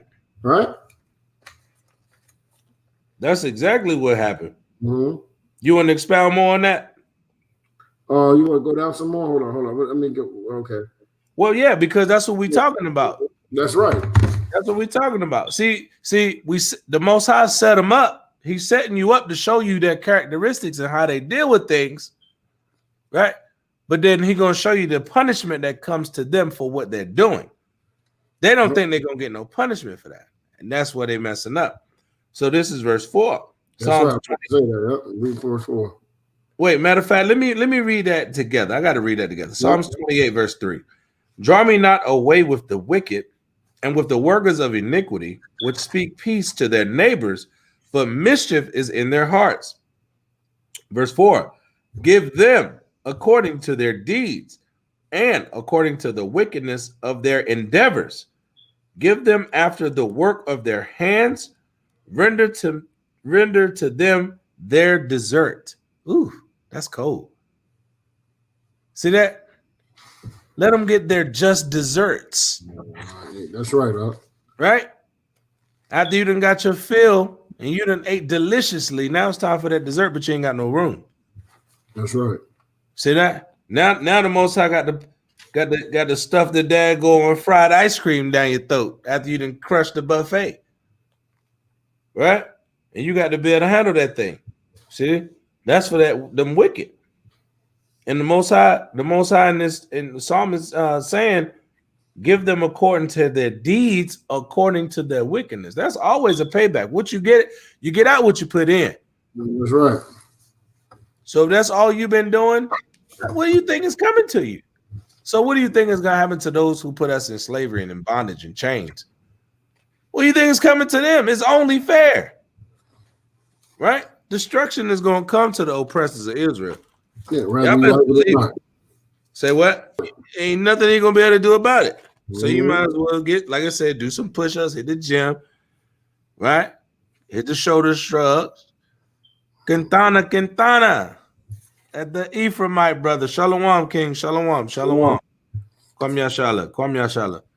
Yeah, so we just talking about this oppression that we giving out the characteristics of the oppression that these heathens put on our people, man. Right? Now, let's get, we got to bring this out. Give me that Ecclesiastes 7:7. Oh, yeah. Got to bring that out. If we talking about oppression, you know, we got to bring this out.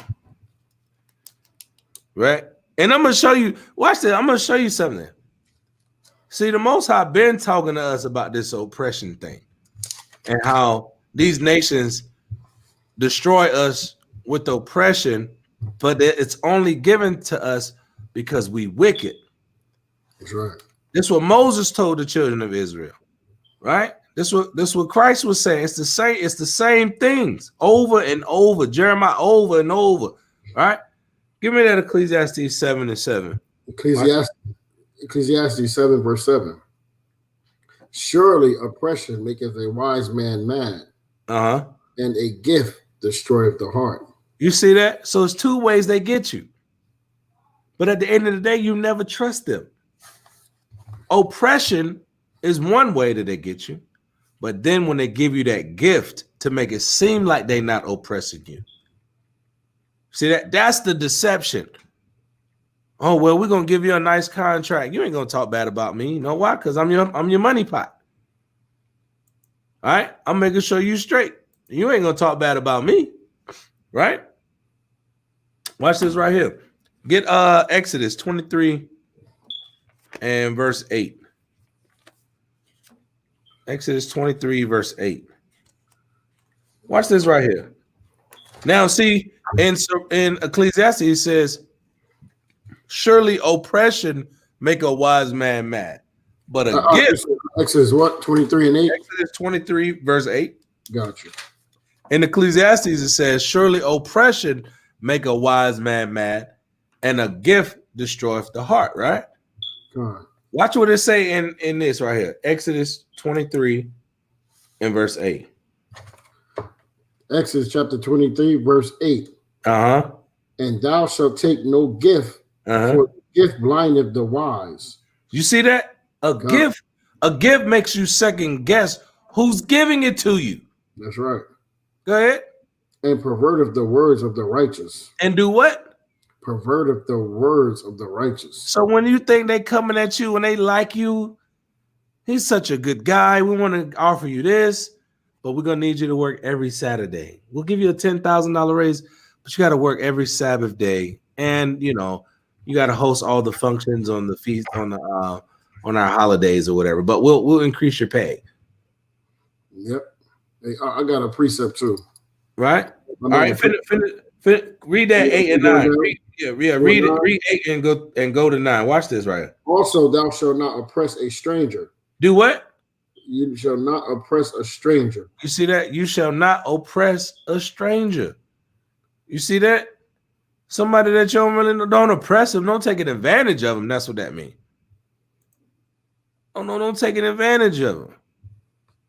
Right? That ain't how we supposed to do things. Right? Hey, if you want to hit the link or jump in, I put the link in the chat. So link is in the chat if you want to jump in. Yeah, you had a precept you want to bring. I just wanted to let me back that Ecclesiastes because they go hand in hand. Oppression and the deception of gifts go hand in hand. Because if I can't deceive you with the gift, then then I'm gonna oppress you. If you ain't doing something for me, I got to come in and do it on the sneak tip and try to get you to do what I need you to do for me so that I can rise up and I can keep you on the bottom. I can keep you in a docile state of mind. That's how these other nations do us, man. Right? You had a precept? Psalms 55, verse 20. Psalms 55, Psalm 55 and 20. Mm-hmm. All right, the book of the book of Psalms, chapter 5, verse 20. He hath put forth his hands against such as be at peace with him. He hath broken his covenant. And that's crazy because we talking about the natives and our brothers in the northern kingdom. You know what I'm saying? And this go right into that, man. These people all broke so many covenants, man. They broke a covenant with us, talking about 40 acres and a mule. Mm-hmm. They didn't get nothing, right? Right. We start with that. Read that one more time, the verse 20 again. The book of Psalm, chapter 55 and verse 20. He hath put forth his hands against such as be at peace with him. He hath broken his covenant. The words of his mouth were smoother than butter. And we know that they got their words are real smooth. And this is the problem with our people. When we lift up our voice like the sounds of a trumpet, like Christ did, right? The sounds of many waters, and we lift up our voice. People think we're being mean or evil or whatever they say, about us, right? But we doing what the scriptures say, right? But see, they come like this. They read that one more time out. It says, verse 21. We're being the words of his mouth were smoother than butter. But war is in his heart. What's in his heart again? But war is in his heart. So his mouth is smoother than butter. His word is smooth, but war is in his heart. And just like these pastors, they got real smooth words. People like that smooth voices. You know what I mean? And like the scriptures say, they want to hear smooth words. You know what I'm saying? But that's war against us, man. Right. It's making us go off, right? And then it says, his words were softer than oil, yet were they drawn swords. I mean, that's a great precept right there, brother. Right. I got some imagery on that. One of y'all got a preset y'all want to bring out real quick? Shalom, Yusuf. Shalom. Dang. He Shalom, bro. he must have had a precept loaded up, boy. Yeah. Nah, my whole system crashed. Oh, God. Yeah, I'm gonna grab some pictures real quick. To let me back how they oppressed some of the Taino and the Boricua down there. So y'all can jump it in real quick. I'm gonna jump out real quick. I'm gonna just grab some photos real quick.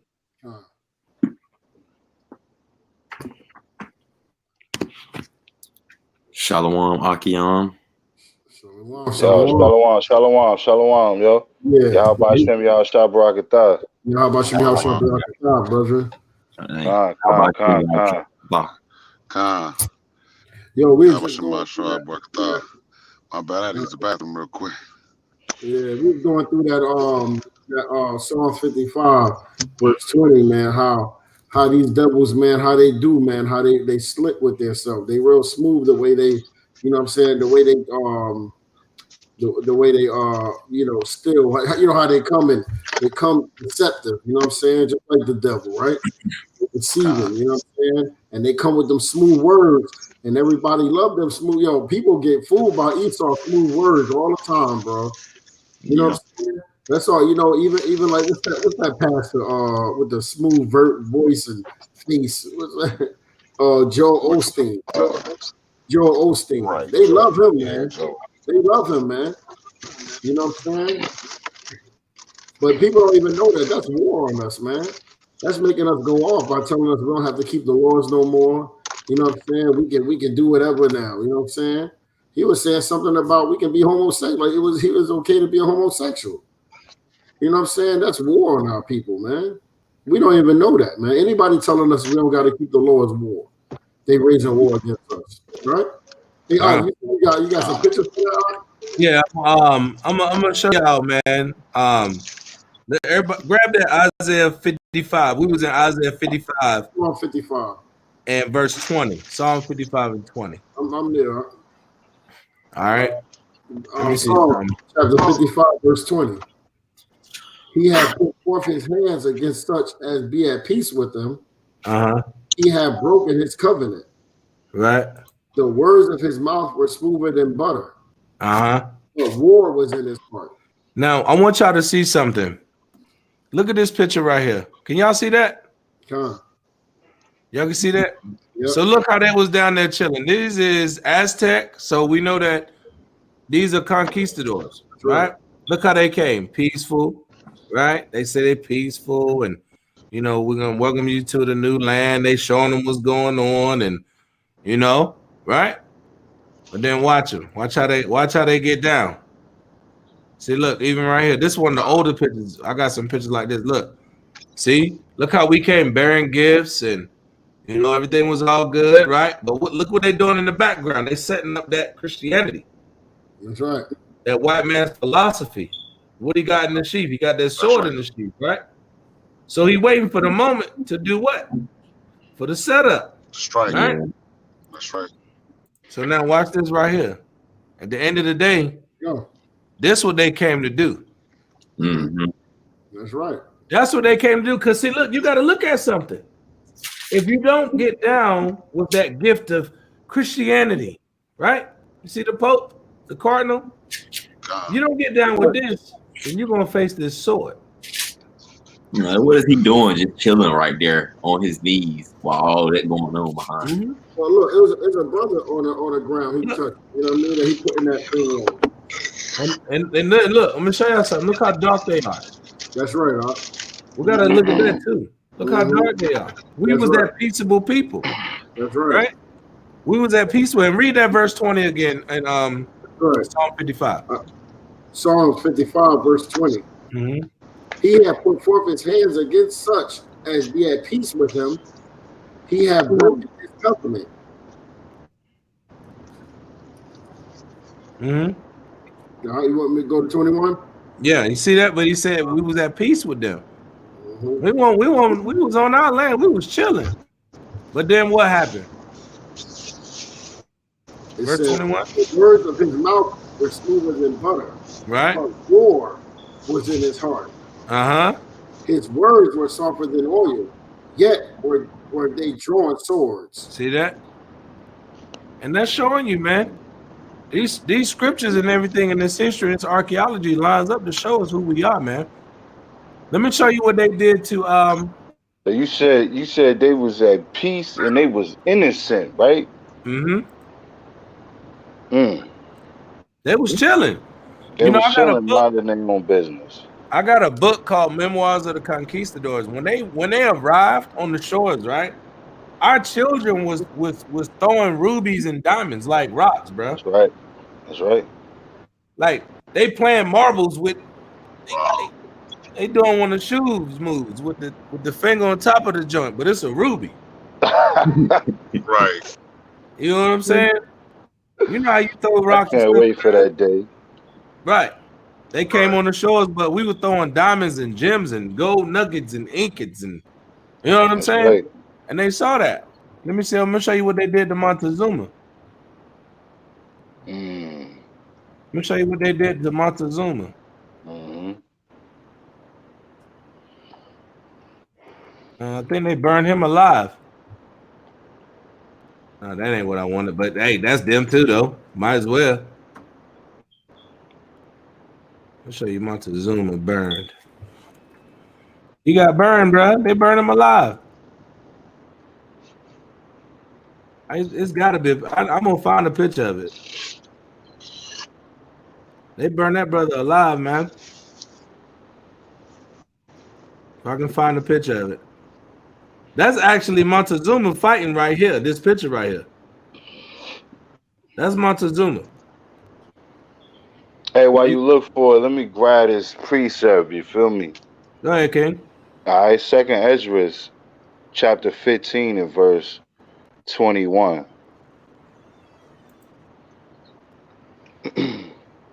Reads, like as they do yet this day unto my chosen, so will I do also and recompense in their bosom. Thus saith Yahweh thy power, my right hand shall not spare the sinners, and my sword shall not cease over them that shed innocent blood upon the earth. Come on. You know what I mean? So what the argument is bringing out right here with these pictures shows how they shed innocent blood upon the earth. That's And right. they're gonna pay. They're gonna pay for every bloodshed, that for every blood drop, every little drizzle. They're gonna pay for that, man. And I can't wait for that day. That's right. And just like when Cain killed Abel and Abel's blood was crying from the ground. That's what our native brothers, man, and the northern and the southern kingdom. That's right. Man.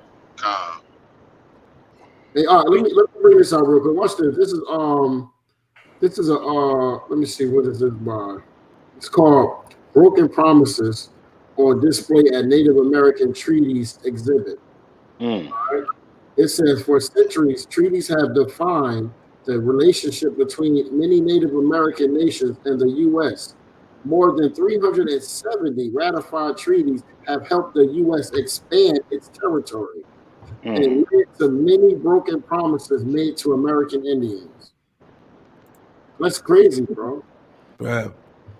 And evidently they forgot that verse.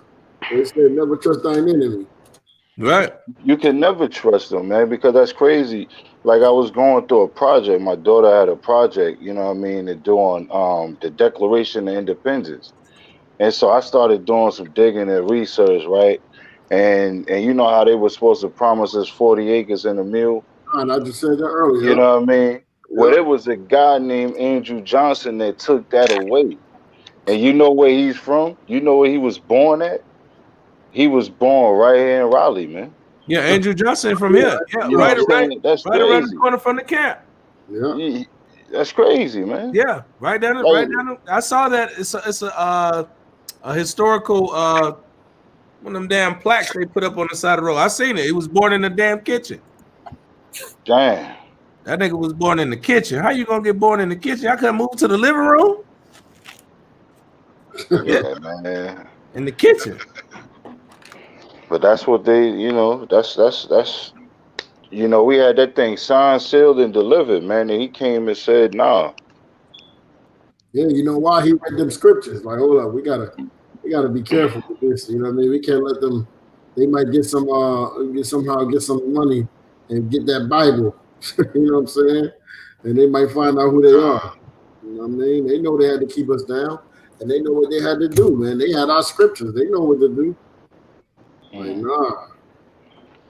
Can I bring y'all some history real quick? Come. Bring it all the way. He was born.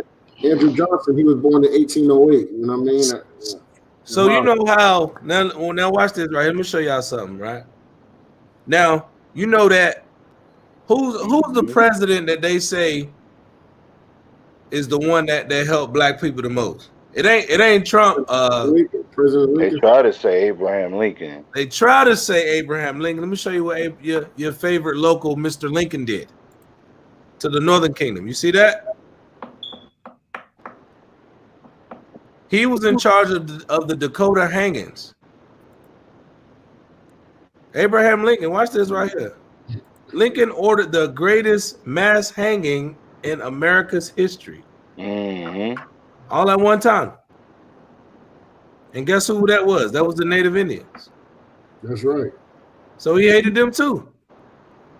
Right? Sioux Indians.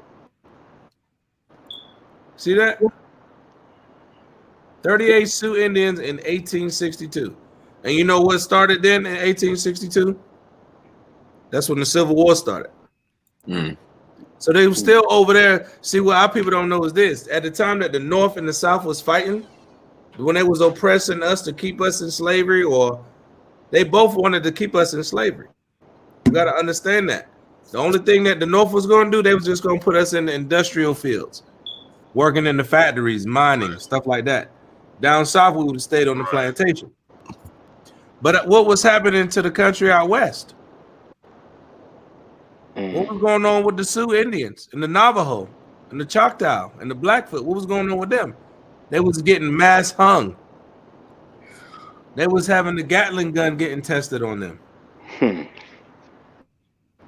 I think I seen a movie on that jump. William Gatling tested out the Gatling gun on some Native Indians. See, we gotta understand these things because Esau was given the power of the sword. So the gun, all the guns manufactured are who? White people. He said what? Yeah. Let me show you how it is. Right?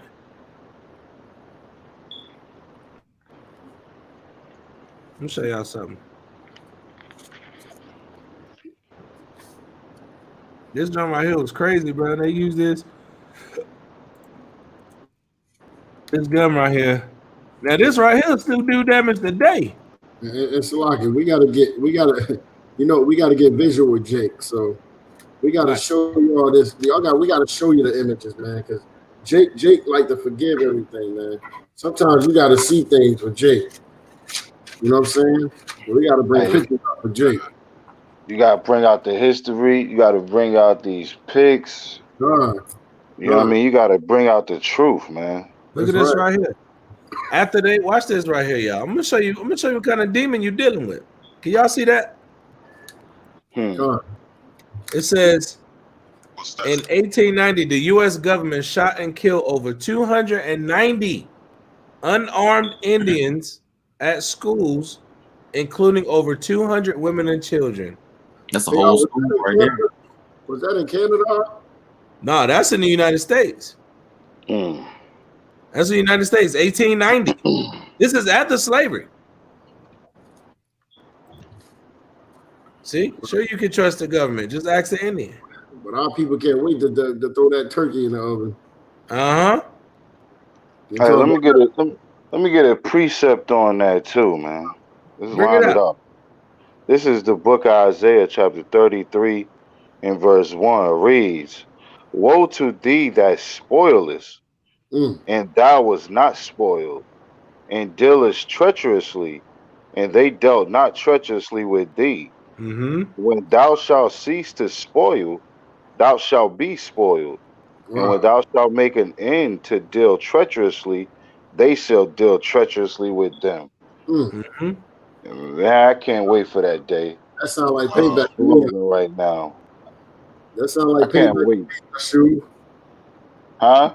I said that sounds like payback to me. Man, I can't wait for that day. Got that right, huh? Same. Look at this. So about to cut her hand off. See, look, what your pastor won't tell you about Thanksgiving. That's why we're gonna bring this Thanksgiving marathon out. Yeah. We got to do that. Look at that. They chopping your arms off. You see that baby right? That's a child. Her child right there. Oh, right there, yeah. Yeah. Look at the baby back here. Look, he got her by the hair. This one right here praying to Jesus. This one back here about to get his head cut off, chopped up. The thing was serious, man. What they did is they happy to be who they are, because they was given their sword, man. We gotta understand the kind of demon that we dealing with. That's all that's on their mind is war, man. Right. War, right? But yeah, I just wanted to bring some of them things out, man, so we can see, like, you know, this thing ain't something we just making up. You know, we going through it and showing you the history behind it.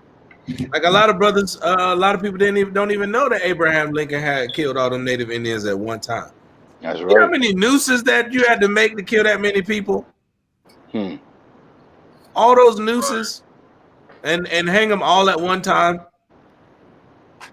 But then say, yeah, I'm gonna free the slaves. No, he only wanted to free the slaves because white boys was dying. That's right. That's why he wanted to free the slaves. Because he wanted to say, well, we can't. Warriors. Yeah, we got to keep the union together. That's right. Matter of fact, y'all want to see that?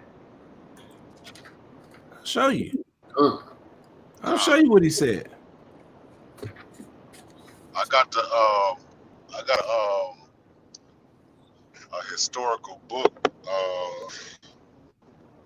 Once I get to the house, it's like the past 170 years of African American history, and it had a lot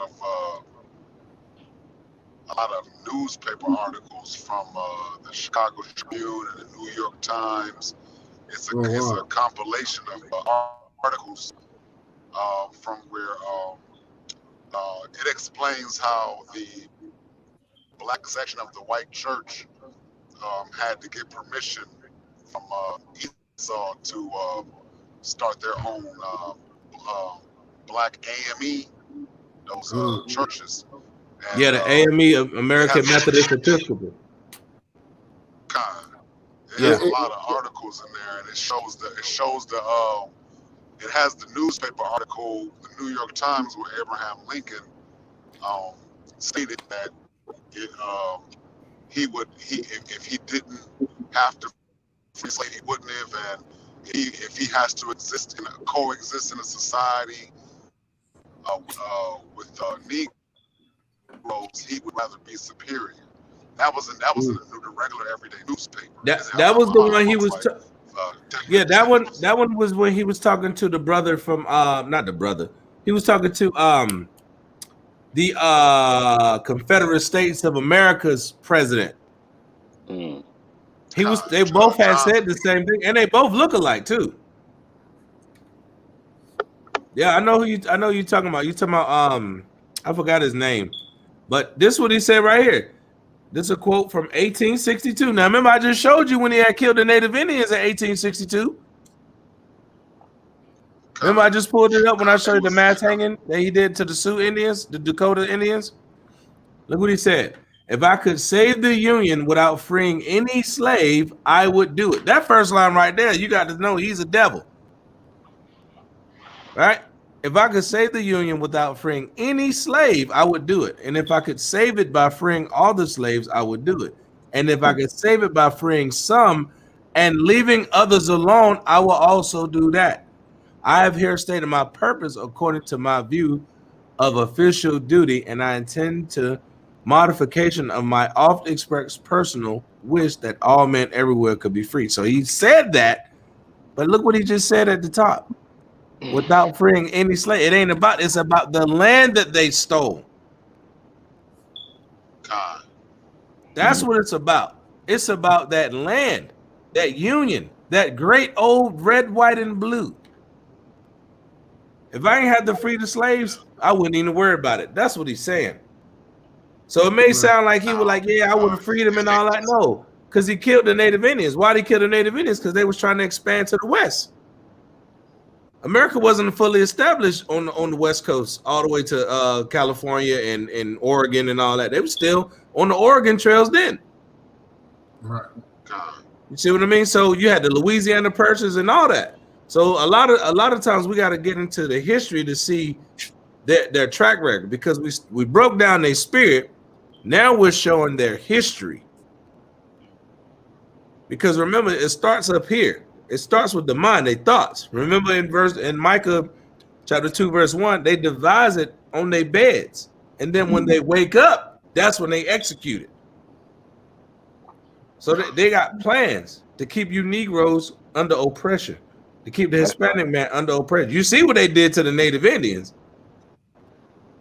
The Native Indians have a longer history of oppression dealing with the so-called white man. But we got to bring that out too, because y'all's go all the way back to the 1400s. You see what I'm saying? In 1619, they came over here, but who was living here in 1618? The late 1500s, the Pilgrims. Who was living here? The Native Indians, the Gadites, the Northern Kingdom. See that? So y'all been dealing with the oppression longer than us. That's why a lot of Native Indians call themselves black, and vice versa. It's a lot of brothers that call themselves black. You actually Native Indian. That's right. Hell, they doing up there. What'd you say, King? Hell, nah, Aren't you Gadite? You said what? Are you talking to me out? Yeah. All right. I bet you Gad, right? No, my father's a Negro. Your father Judah. Khan. Oh, okay. I thought you was Gad. So like, my bad. I know Tazahab Gad. I know he Gad. Mm-hmm. Shuv, you Judah, right? Khan. Okay, Khan. Yeah, I'm Judah too. I think I'm Judah. I'm gonna claim it. Yeah. Hey, look. Same thing. I think I'm Judah. I think I'm Judah. When the Mashiach come in the earth and do his thing, man, we gonna know that. You know what I mean? Know exactly who we are. One of those three. We one of those three for sure. Yeah, I'm trying to be one of. I don't know. You know what I'm saying? Hey, look, we a nation of kings and priests. Whatever one you pick it. Okay. Right. Come. Let's get now we was at Micah chapter 2. Somebody holding Micah 2? Yeah, I got it. All right, bring that Micah chapter 2, verse 2 out again. Then somebody grab Jeremiah 49 and 9. And somebody grab Obadiah 1 and 5. Got it. Right. This is Micah chapter 2 and verse 2. Right. And they covet fields. They do what? Covet fields. See, we showing you everything that they do. They covet fields. They lie, steal, cheat. Go ahead. And take them by violence. And do what? Take them by violence. We already showed the pictures of how they get down. They take it by violence. Go ahead. And houses. And take them away. So they oppress a man and his house. They oppress you and your house, which you've been built up on. Go ahead. Even a man and his heritage. Even a man and his heritage. And somebody grabbed that heritage in Sirach. So we gotta understand what that heritage is. I think that's Sirach 13. I'm already here. Let me grab that. See, when they grab that house and that heritage, let me show you what they did when they did it to the Israelites. It's Sirach 17, verse 11. Beside this, he gave them knowledge and the law of life for an heritage. You see that? So when they oppress you and take your house, what does that put you in? They put you in a depressed mind state. They put you in the lower state. You on the bottom. They on the top now. So they oppress your heritage. We don't eat pork. We don't eat shrimp. Master gonna feed you some damn pig slop. That's right. See what I'm saying? We don't dress like that. Our women don't dress like that. Master said you're gonna have to put this mixed linen on. You see what I'm saying? We worship the Sabbath day. Master said we got to go to church on Sunday and we work on Saturday. See, that's our heritage that they oppress us with. And if they can keep us in that docile state of mind and not knowing who we are, they always will win. They're always the win. Now I wanted to get to where it said they covered fields, right? You got that Jeremiah 49:9? Who got that? I got it. Go ahead, King. Hey, let me start at 7 to bring the narrative and let them know what we're talking about. The book of Jeremiah, chapter 49, verse 7. Concerning Edom, thus saith Yahweh, the host of his wisdom. No more in Taman is counsel perished from the prudent, and from the prudent is their wisdom banished. Verse 8, flee ye, turn back, dwell deep, O inhabitant of Dedan. For I will bring the calamity of Esau upon him. The time that I will visit him. Verse 9, if great gatherers come to thee, will they not leave some gleaning grapes? You see that? That's the question. That's how you know it's talking about your oppressor. That's right. Right? He said, well, they ain't gonna leave some grapes, just a few of them. Not Esau. Right. Esau want the dirt that the grapes grew out of. Right. Esau start taking that dirt because that dirt growing them grapes. He's like, yo. He like, I need the dirt too. Turn that. I'm gonna make fertilizer and soil bags out of that. That's right. Esau want it all. After he sifted for gold. Right. After he just stripped all the nutrients out of it. Yeah. Bob the Builder. Right. What's more on that? Go ahead. Right. Says, would they not leave some gleaning grapes? Question mark, man. If these by night, they will destroy till they have enough. If they come, they'll never be satisfied. They're never going to be satisfied with the oppression of you. They enjoy it. That's their oppression. Their oppression of us brings life to them. They can sit back, be lazy, sip on Kool-Aid, right? Sip on lemonade in the South while we in the sun working our ass off, being oppressed. It's always been that way. But we got to understand that Esau. Go ahead. No, what you say? Go ahead, King. No, I was gonna say Esau remind me of a newborn baby where you gotta child-proof the earth for his ass. You gotta child-proof the earth. He like a newborn baby that keep getting into shit. Where you gotta child-proof the steps, child-proof the sockets. You gotta make sure this motherfucker don't get into shit. I got one even better for you. He's like the cancer. His ass got to get eradicated out the earth. Yep. For he gonna mess up the bones, the muscle, the tissue. He rejected. He rejected the chemo. Yeah, he eat you inside out, bro. Yeah, literally. God. That's right. He come in smooth. That's right. And what you say, brother? Eat you inside from the inside out, bro. Yeah, because you don't even know. And that's crazy. He like we just said, he got smooth. He talked with smooth words. Right. But war's in his heart. You don't even know he about to start war with you. You know what I mean? He's a germ. Right. He like a biohazard. John. And see, look, with a biohazard, you don't know until you start getting symptoms. That's right. You don't know what's going on. He attacked the white blood cells and everything. White blood cells, they dying off. They fighting like the Indians. They dying off. Different parts of your body falling up under. No, he's selling the white blood cells that's supposed to. You know what I mean? I'm saying that because look how he sell everything that's made to clean the earth or the ocean and stuff like that. He sell it, right?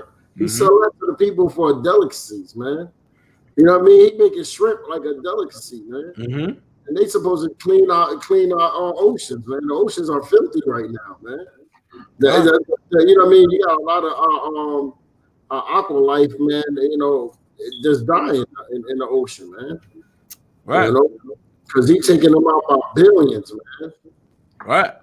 Matter of fact, that you said that, let's get this real quick. Let's get that Obadiah. Somebody was holding that Obadiah 1 and 5. I was going to Obadiah 1, just like I'm letting me back off the brother. Like we got to start at the 1 and let them know who we're talking about, right? Bring it out, King. All right, let's finish that. Let me get 10 on that real quick before we close out. Okay, go ahead. All right, verse 10. But I have made Esau bare, right, and have uncovered his secret places, and he shall not be able to hide himself. Salakia. Mm-hmm. Now you see, how is the Most High? This is the question. How's the Most High exposing Esau right now? With this right here, with what we doing right now, right? Brothers bringing out precepts, brothers linking up the history, brothers bringing out the archaeology, the current events. They can't hide that thing. Yeah, I just bought a lot out today on Facebook. I saw you. Put the Flintstones on blast. Bro, that just had me crying. Right. But you see, it says, I have uncovered his secret places, and he shall not be able to hide himself. Go ahead, King. Okay, good. All right. His seed is spoiled, and his brethren, and his neighbors, and he is not. He ain't gonna be here. We got to get rid of. The Most High got to get rid of him. Right? He has to, because like any bacteria, virus, germ, you don't want to take the chance of it coming back. That's right. We don't want to get sick again with these guys.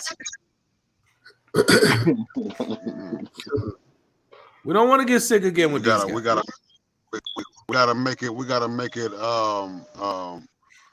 You know, like in the kingdom, it's gonna be a crime to try to bring in all these nutcrackers and all of these pagan holidays. They're gonna get put to death as far as if they try to set up a Christmas tree. Once there's a few examples made, I don't really know, bro, because it's gonna be over real quick for that. Because Israelites gonna be like, hell no, you ain't coming up in here with that. You ain't even gonna make it within 1,000 feet of the gates. Somebody you got visuals of Babylon. You gonna get put to death immediately just from the thought. What? I want to bring this out real quick. What's going on? What you said earlier? Let me back it off of what you said earlier. How we're exposing him right now, right? Right. I'm gonna bring out 2 Thessalonians 2 and 8. All right. Well, matter of fact, I'm gonna start at 7. You know, we can say 2 Thessalonians. What? I ain't hear you, King. 2 and 7. Okay, come here. For the mystery of iniquity doth already exist. So like it already worked. Only he who letteth will let until he be taken out of the way. Right. It says, verse 8. It says, and then shall that wicked be revealed. The wickedness, right? We revealing him right now. We've been revealing him. The Israelites reveal him, right? It says, whom the Most High shall consume with the spirit of his mouth. The spirit of his mouth is these scriptures. Right. This is how we bringing them up. We show who the wicked is. That's how we revealing them. Whom Yahweh shall consume with the spirit of his mouth and shall destroy with the brightness of his coming. And we know who get the future judgment. Right? So I'm gonna you want me to go to that Obadiah, right? Yeah, Obadiah 1 and 5. That's a beautiful precept though, because that's the thing. Like as long as the sheep look like a sheep, we don't know it's a wolf. That's right. His actions show that he's a wolf. That's right. Right? And that mug is the damn wolf. I'm gonna start at Obadiah 1 and 1. Right. The vision of Obadiah. Thus says the Most High, the power concerning Edom. We have heard a rumor from the Most High, and an ambassador sent among the heathen, Arise ye and let us rise up against her in battle. Right. So we want to bring that out because we're talking about Edom again. Still Edom, right? Mm-hmm. And go to verse 5, right? Yep. All right. It says, verse 5, it says, if thieves came to thee, if robbers by night, thou, how art thou cut off? You see that? Would they not have stolen till they had enough? See, that's the question. That's the question mark. You can't still look if you hungry, right? And the man still a loaf of bread. We ain't gonna judge him. We're gonna be like that's wrong, but we understand. Esau gonna steal he want the bread, he want the bread loaf, he want the shelf that the bread was sitting on, he want the store, he want the recipe. He want the recipe. He want to know the play. He want to know your plug or how you got the zip ties to tie the bread back up. That joker, he steal your recipe, turn it from Aunt Jemima and turn it to Aunt Becky. Martha. Turn into Martha's. Martha's butter bread. Wait, that came from Andrew. That came from my aunt. Right. And then it says he can't never get enough. They would not have stolen till they had enough. That's a whole nother level of thievery. Okay. You got somebody who might rob you, but then you have somebody who might rob you and steal the safe. They just take the whole safe. Like, damn, bro, you took the safe too and the screws out the floor? Dang. You know what I'm saying? And Micah. No, he took the whole floor with the screws. But like, bro, you robbed me. What you need my ID for? I had a brother tell me that before. So he got robbed by some white dude. So white dude robbed him, took his wallet. And he was like, well, can I have my ID back? He said the white dude took his wallet and his ID, took it out, and then threw his wallet in the woods and then ran off with his ID and his cards. I was like, what? Now I wasn't even in the truth then, but I was like, why he take your ID though? Like, why you do that and then throw the man wallet in, like empty the wallet? He asked for his ID. You know what I'm saying? Because you know how it is now. You got to start all over. You got to make all these phone calls. Took the man, threw it in the woods in the dark, and then ran off with his ID and his other credit cards and stuff. Mm. Yeah, man. The damn devil, man. But yeah, finish that up. Go ahead. Oh, what would you say, King? No, it's bugged out. I was out riding today, man. I see Esau out there, man, and he was just out there begging for money. Young little cat too. He can work. I mean, I'm like, he came to my window. I'm like, yo, bro, you realize this is your kingdom? This is your kingdom, and you asking me for money? That's crazy, bro. Anyway, two-time loser. It's crazy. I'm gonna read that over real quick. Verse 5. Yeah. If these came to thee, if robbers by night, how art thou cut off? Mm-hmm. They have stolen till they had enough. Mm-hmm. The grape gatherers came to thee. Would they not leave some grapes? Would they not leave something? Go ahead, watch this. Get 6. But this right back to what we was just talking about. God, how are the things of Esau searched out? See? How are the hidden things sought up? You see how the Most High always put it together? Right. Like effortlessly. It always flow together so effortlessly. God, where and who is he? Where and who is that dude? Where he sought up. We know who you are. Jude. And all they've done is oppress us, man. Their whole rap sheet is oppression. Everything they do is against the Most High and his people. That's why I said there's no place of repentance. They can't repent, man. Right? He said, look. He said he wanted the oven that was baked in too for the loaf of bread. He wanted that too, and the rack that you put it in the pan. Mm-hmm. He wanted the oil that you got to put around the side so it don't stick. He want that too. Yep. He want all that. The oven mitt that you had to put it in. He want them. Let me get them too. Yeah, that's that. And I'm bringing this out because We got different brothers from different tribes, from all different parts. And we all have experience with the same type of person. Different age ranges, everything. But guess what? We've all experienced the hand of our oppressor. And the Most High said destruction is coming to them for what they never pay for. They got to pay for that thing. Let's get. I can't wait for that day. What? I'm Lord willing, I can see it, man. Lord willing, I can see it. Right? Man. We all do. Yeah, man. That's the goal.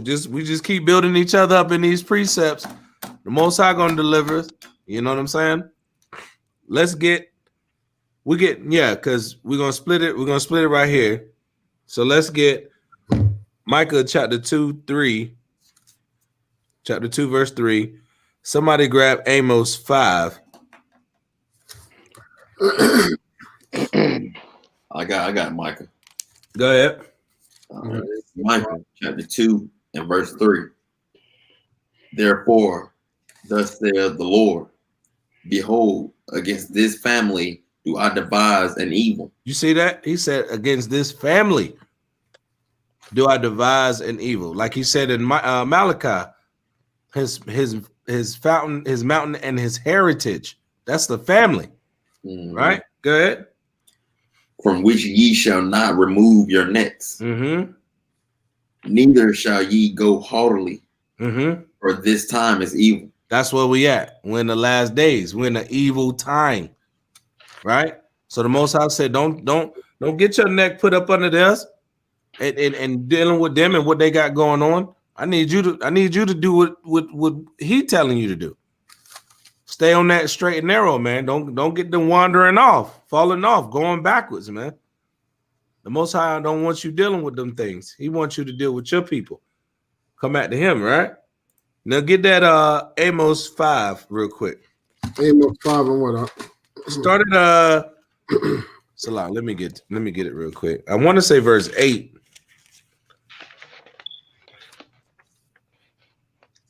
Oh, yeah. Get verse 7. Start at 5 and 7. Watch this. All right.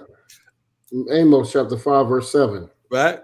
Ye who turn judgment to wormwood and leave off righteousness in the earth.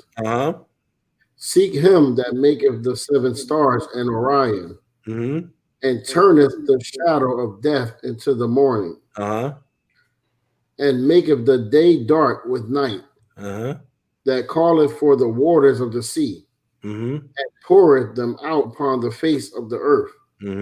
Yahweh is his name. Now he's showing you how all powerful he is. That's right. He just gave you the rundown. Look, he ain't no sucker right here. All right. You dealing with the man that makes stars move oceans. Okay. Move the ocean. All right. Let me throw a cup of water on somebody. They damn near lose it. He said, I moved the ocean. All right. Jokers be drowning with a cup of water. Huh? Yeah, be sleep, hit them. A cup of water. The Most High made the whole earth do that. That's the power that we dealing with. We ain't dealing with we got to understand that this is the Lord of hosts, right? But go ahead. So verse 9. The strengtheneth the spoiled against the strong. Hold up. He said he strengtheneth the spoiled. Why are we spoiled? Right? He strengthened the spoiled against the strong. That's what's happening. We are spoiled. And he's putting a different type of spirit into us to make us keep them law, statutes, and commandments so he can use us. Right now, he's using us for fishermen. But eventually, our sword gonna be so sharp. Now it's gonna be hunting season. That's what the Most High building up, right? That strengtheneth the spoil against the strong. Go ahead. So that the spoil shall come against the fortress. So that what? The spoil shall come against the fortress. And what is America? A fortress. You don't even countries don't even look. Countries don't even think about trying to fight. Go to no war with America. God. You want to fight America? You done lost your mind. Ain't that how they be? And as powerful as America is, people actually think America not written in the prophecies. Mm-hmm. That's crazy. Right. It won't reveal to him. On that movie Rules, he said, "You're in America now. You can't be talking like that. You can't be talking like that. You're in America." Mm-hmm.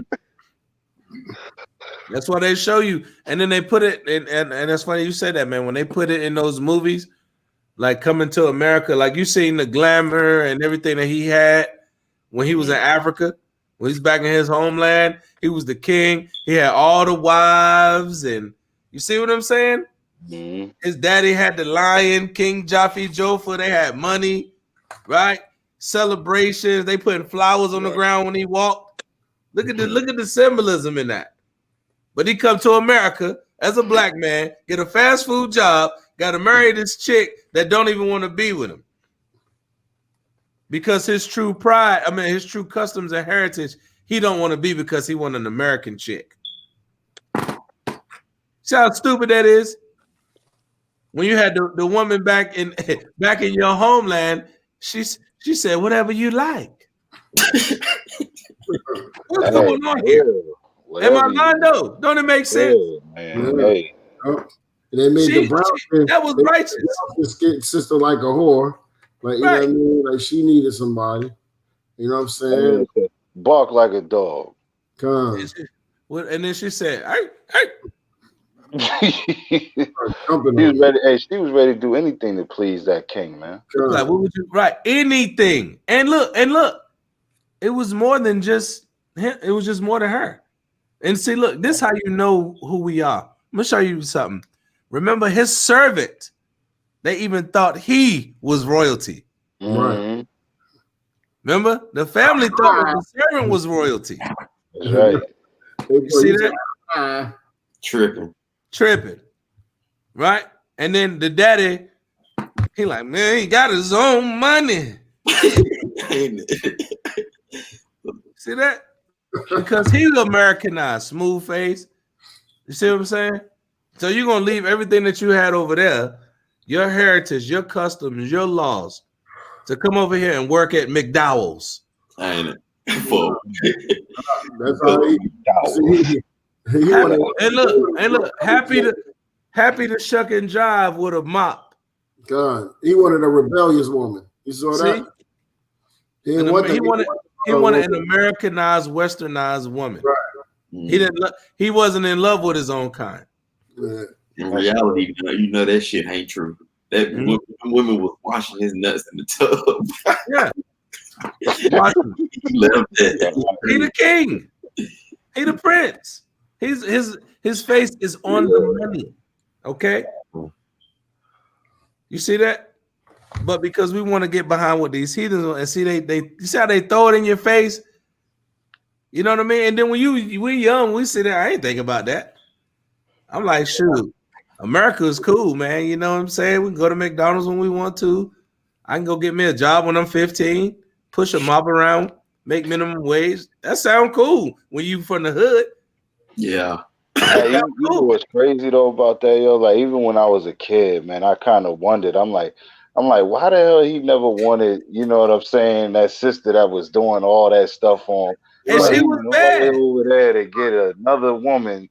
Exactly. You know what I mean? Who really, didn't even look better than that woman that was all the way over there. That's what I'm saying. She was bad. Ain't that the girl? I forgot her name, but she was in a lot of other movies. Right. Yeah. With the ponytail, she a little chocolate joint. Yeah. Yeah. He ain't want her though. He wanted the Americanized daddy's girl from New York that had a leg McDonald's. I had an attitude. Yeah, with a bad attitude, like she was special. The Edomite rings on. Oh, and her sister was the jump off. Yeah, the dark skin sister. But the dark skin sister was the jump off. Go figure. Con. She's just trying to find and give it to whoever she give it to. Right.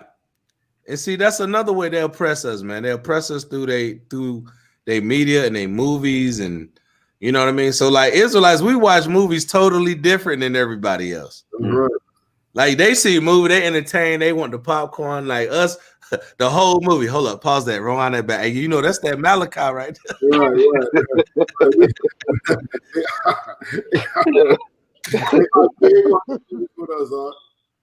Be like, oh yeah, they burned him alive. That's that Obadiah right there, bro. Like they did. What? That's that what? Yeah, rewind it back. Like it take a movie that's an hour and a half, take about 4 hours. That's right. Let me read this for you. Yeah. We gotta watch a movie with a pen pad and a highlighter. Right. Notes. That's what it is. Notes. About to break this down. I'm about to break this down. Where was we at? What was we Amos. at? Oh, did we ever hit that? Yeah. Hoshai was reading it. Oh yeah. Hit that verse 9. Yeah, hit that verse 9. We'll go and we'll wrap it up. Go to 12. And that strengtheneth the spoiled against the strong, so that the shall come against the fortress. Verse 10, they hate him that rebuketh in the gate, and they abhor him that speaketh uprightly. Verse 11, for as much therefore as your treading is upon the poor, and ye take from him burdens of wheat. You about to say something? No, I was saying, like, you see where it says they hate him that rebuketh in the gate, right? And it says they abhor him that speak uprightly. They hate when we out there. That's why they hate us on the corners. That's right. That's why. And despise us because we speak uprightly. We telling people to repent. That thing hurt their ears, man. Telling them they got to get right. They got to keep these laws. Got to worship on the Sabbath. They hate that thing, man. That thing hurt them ears, bro. Right? And read 11 again. For as much, therefore, as your treading is upon the poor, and ye take from him burdens of wheat. Dang, you going to take my bread, bro? I'm already poor. You're going to take my bread, right? You're making me starve. Go ahead. Ye have built houses of hewn stone, but ye shall not dwell in them. Ye have planted pleasant vineyards, but ye shall not drink wine of them. See, they built everything up to live deliciously. See, they think this thing gonna go on forever. That's what they're saying. They done had a little bit of time to enjoy their kingdom, but like you said, you got Edomites walking up to the car asking for change. I had a brother do that to me the other day. Edomite came up to the car, knocked in the middle of the street. He wasn't even at the dang on red light or the crosswalk. No sign, nothing. He just, hey, bro, you got some change? No. I'm brutal with it. I spend off. I do donuts and everything.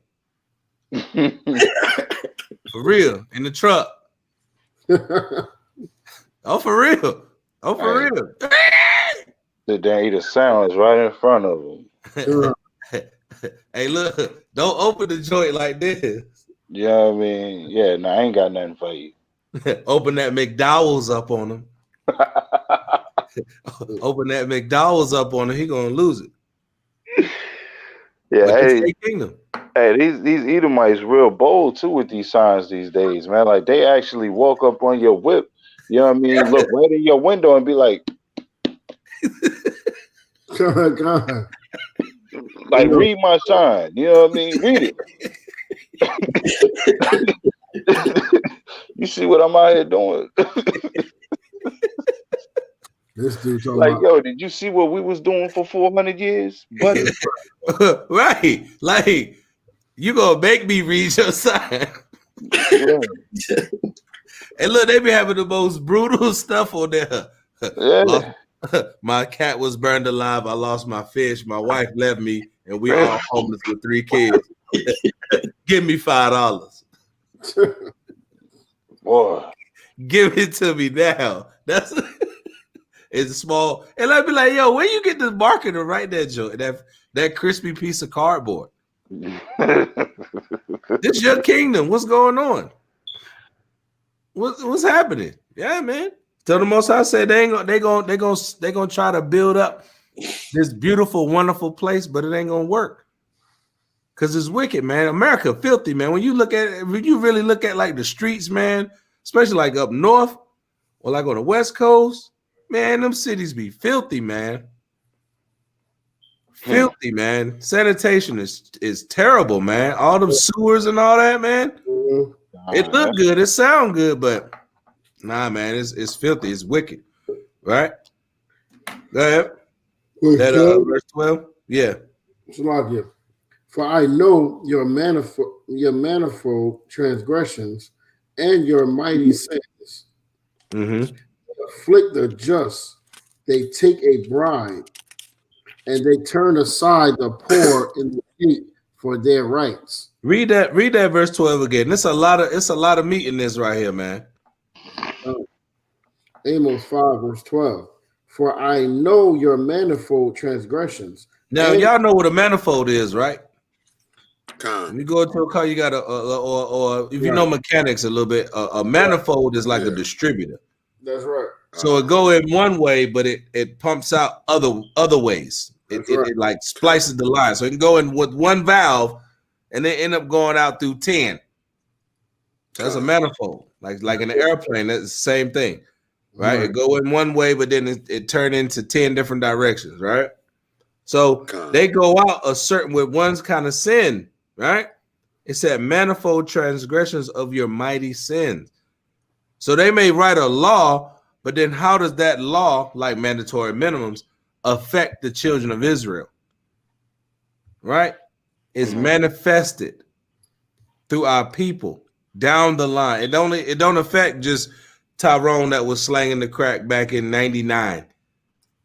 You know what I'm saying? It affects Tyrone's mama, his son, Tyrone's grandson. You see what I'm saying? And that's how they do these things, right? They want it like that. And then it says they afflict the just. We've proven that.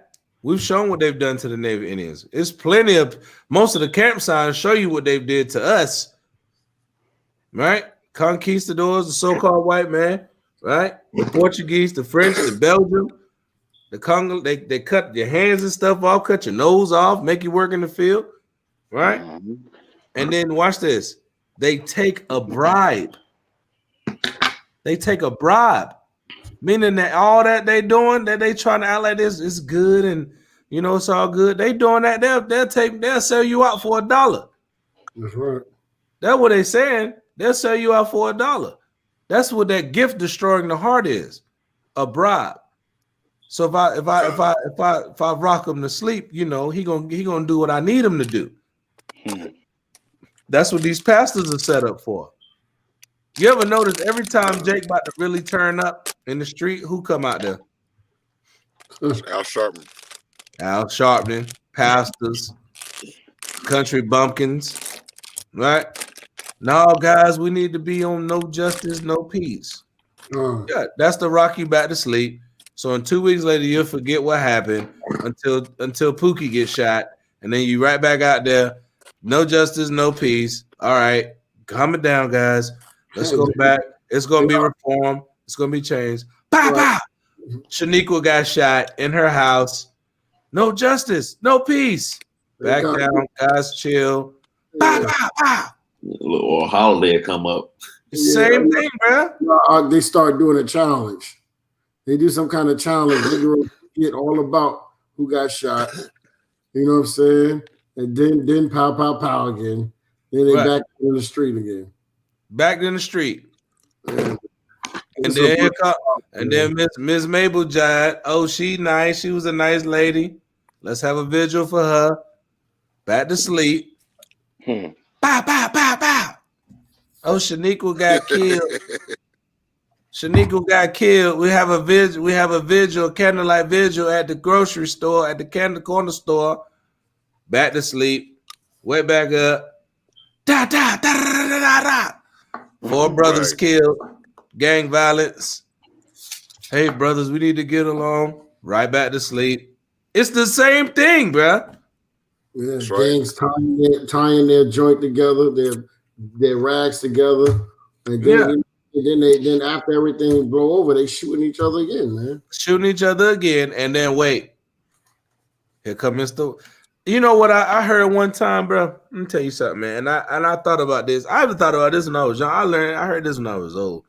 He said, at the end of every crime, there's a white man with his hand out ready to get paid.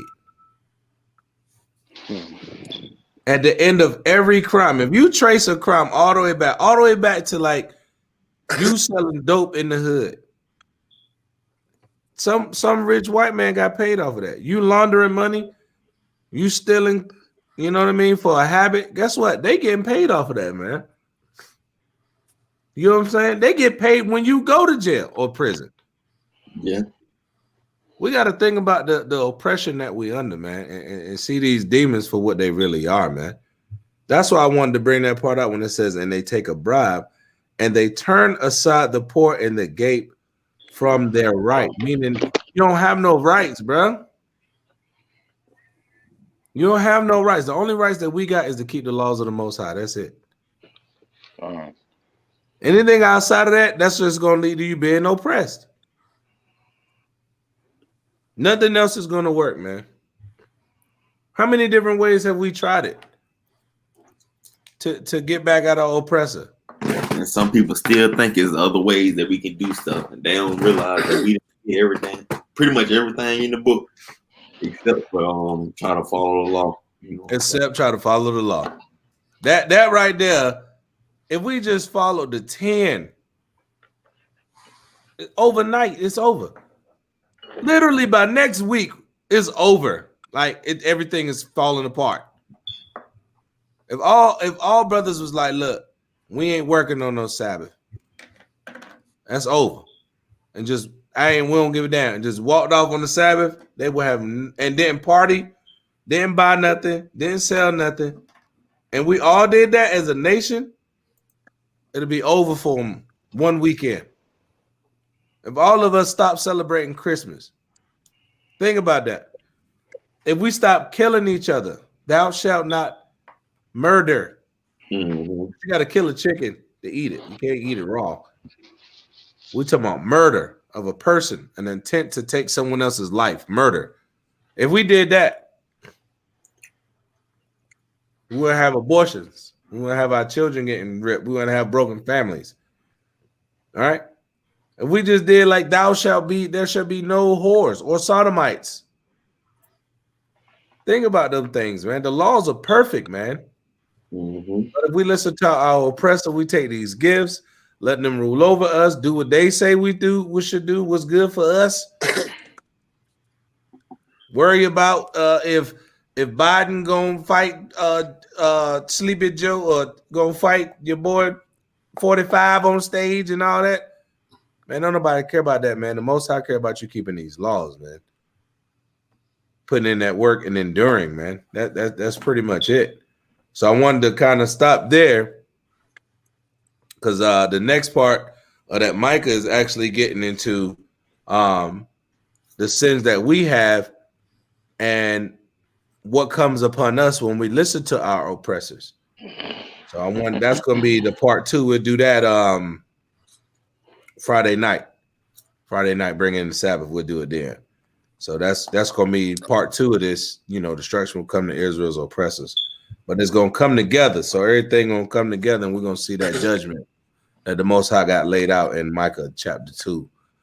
Any brothers got any precepts? Anything y'all need to bring out? I got a precept out. Okay, go bring it out. What you got, King? Okay, now yesterday I was in the mall, and when I walked into this seamstress shop with Moab in there, they had one of those little temperature readers to scan or to check your temperature. Right. So now I was telling Moab that medical practitioners like nurses, they can check your temperature on your wrist right here, on your wrist. So whenever, okay, now You got. That's We should never a let them fact. aim that thing. We should never. We should never let them aim that device at our head because That's right. because you got your pineal gland and you got your pituitary gland. We have glands in our head. Okay. And we never know. 7 years from now, we may have Alzheimer's because we keep letting them aim that thing at our head. Okay. So there's two ways that there's three ways. The middle of your head, your wrist right here, your wrist. Where the pulse is. That's right. Just tell them to aim it at your wrist, and you can aim it at where they insert needles at in your vein, in your arm. Right.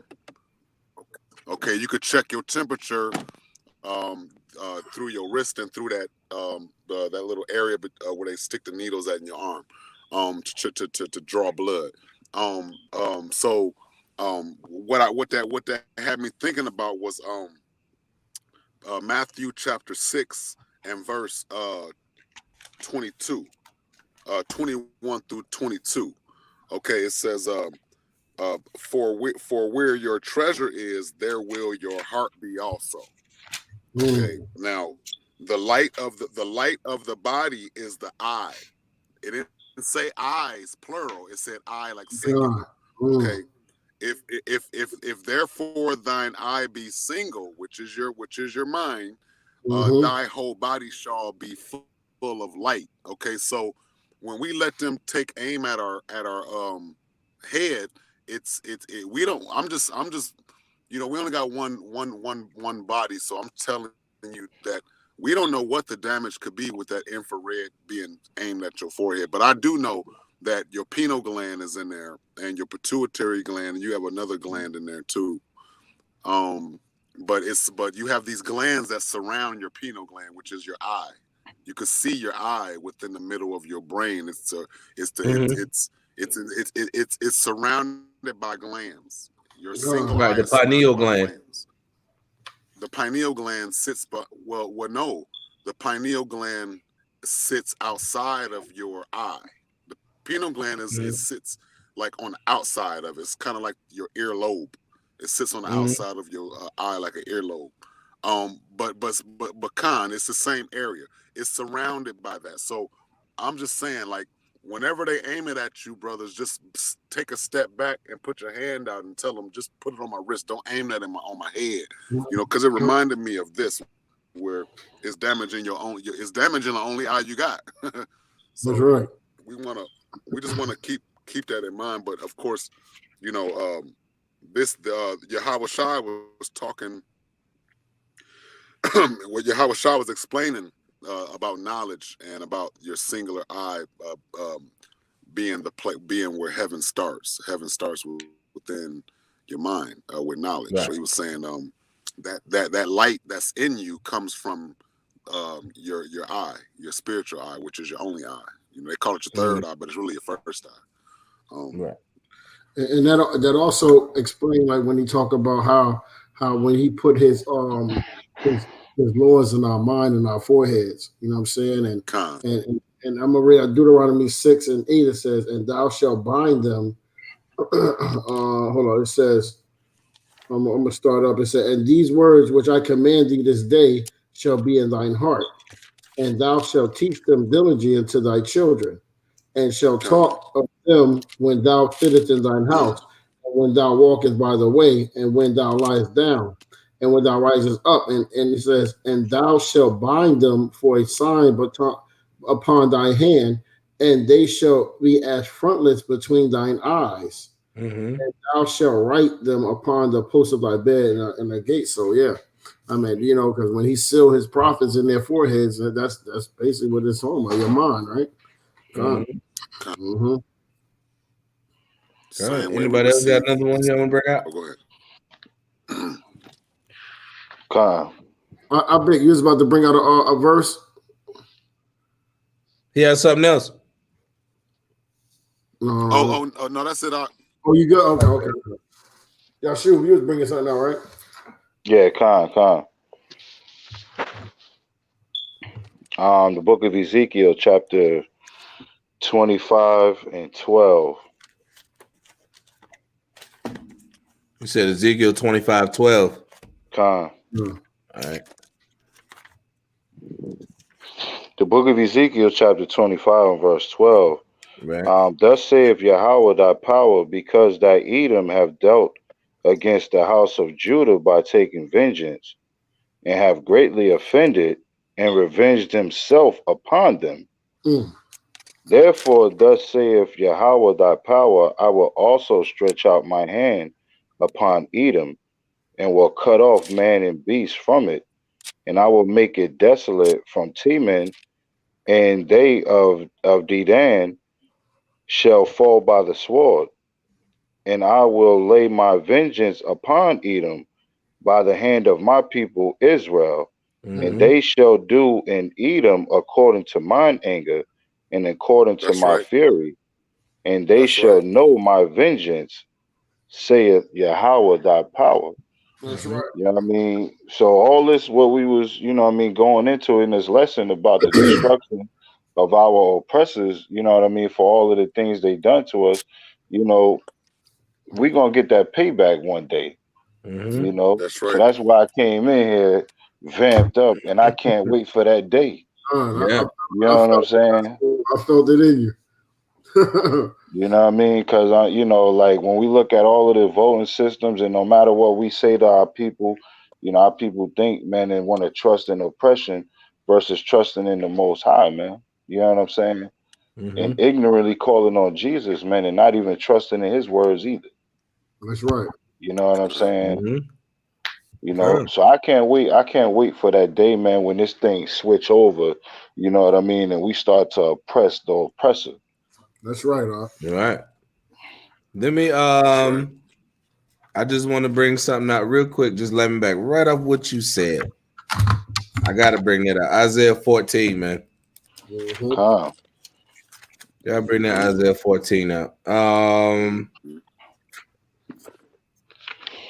You want me to read it for you? Yeah. That 14 and 2, man. Give that 14 and 2. You want me to start at 1 for you? Yeah. You can start at 1. Yeah, bring it out. All right. The book of Isaiah, chapter 14, and verse 1. For Yahweh will have mercy on Jacob, and will yet choose Israel, and set them in their own land, and the strangers shall be joined with them, and they shall cleave to the house of Jacob, and the people shall take them and bring them to their place, and the house of Israel shall possess them in the land of Yahweh for servants and handmaids, and they shall right there. That when it says, and they shall take them. See, when you read it like that, you say they shall take them, you know. When you really understand what it means to take another person, bring them to your crib, and now they're gonna be a damn servant. You got to have a lot of power in your hand in that day too. We ain't gonna be able to do that right now. We don't have the spiritual power. We don't have the mental makeup to do this right now. We may act like we do, but as a people, the Most High ain't put that true spirit of what He really gonna bring. Especially when you read up into Isaiah 13, right? But go ahead.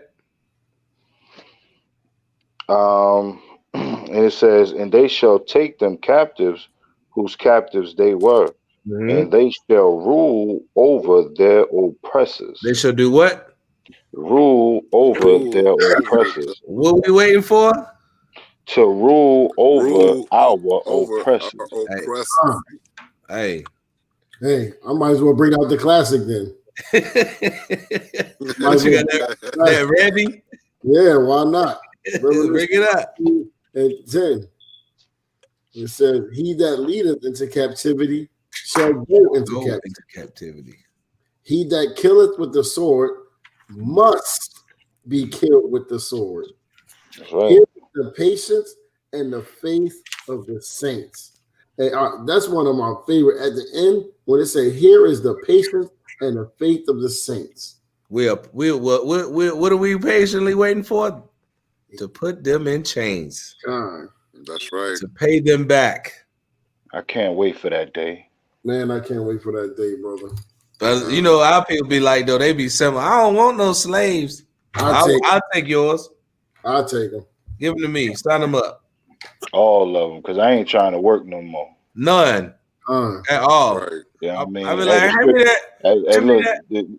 The scriptures say we ain't gonna work no more, but we still gonna have some of them people that's gonna be like, "No, I got to do it myself." Yep. All them up on the underarm. But like, look, you need to bring me my highlighter. It's literally right here. Right.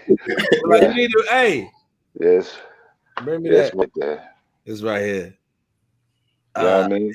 There you go. Hey, and that's a fact, man, because when you look at them pictures of the Edomite sitting there resting his feet up on the baby, you know what I mean? Yeah, man. Like, yo, man. I was just thinking about that when he said that right there. Con. I was with a glass of that sun brewed iced tea. Right, chilling. Hey, look. Chilling. Hey, I got a precept. I got a precept for just because we in the spirit, and I feel like the 2/3 have been pretty much marked for death, and the 1/3 is building up their fortune, increasing their fortune now that they realize they're Israel. This is 2 Thessalonians chapter 2 and verse 6 through it's like really 6 through 13, but I'm gonna start off with 6. And now ye know what withholdeth, that he might be revealed in his time, for the mystery of iniquity doth already work. Only he who now letteth will let until he be taken out of the way. And then shall that wicked be revealed, whom the Lord shall consume with the spirit of his mouth, and shall destroy with the brightness of his coming. Even him whose coming is after the working of Satan, with all power and signs and lying wonders, and with all deceivableness of unrighteousness in them that perish, because they receive not the love of the truth, that they might be saved.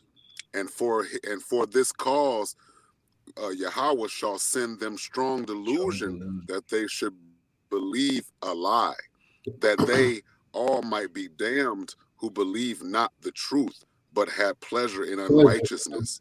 But we are bound to give thanks always to Yahweh the power for you, brethren, beloved of the Lord, because Yahweh have from the beginning chosen you to salvation through sanctification of the spirit and belief of the truth. Hey, look. We just got to increase our fortune. We just have to increase our fortune. And that's one of my favorite verses too, bro. One of my favorites, because that 2 Thessalonians 2, man, is serious, because it shows you, number one, what we brought out earlier, this scripture earlier, when we show how the wicked is being revealed. You know what I'm saying? That's right. Right. And then we see that strong delusion that the Most High put out there, where these people will believe a lie because they receive not the love of the truth, right? Because how many times we go out there teaching these people, and we show them in the scriptures, and they're supposed to believe, and they don't even see it, right? Because they don't want to believe it. You know what I'm saying? I've dealt with people, and they say, you know what, I'm just going to keep doing what I'm doing. That's not my God. But this is the book you say you believe in, right?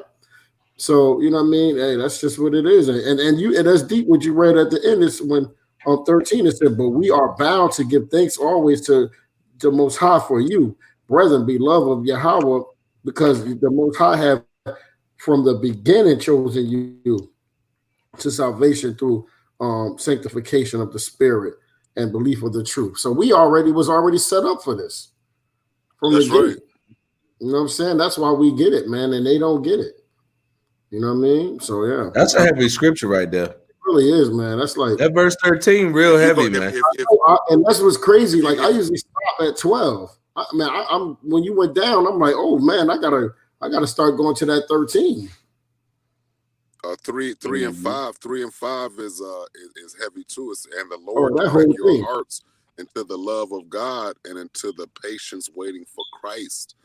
Now we command you, brethren, in the name of our Lord Hamashiach Yahawashi, that ye withdraw yourselves from every brother that walketh disorderly and not after the tradition which he received of us. That's right. See, so that's that. Those will keep us in the footsteps of our forefathers and not going astray. We won't get. We see.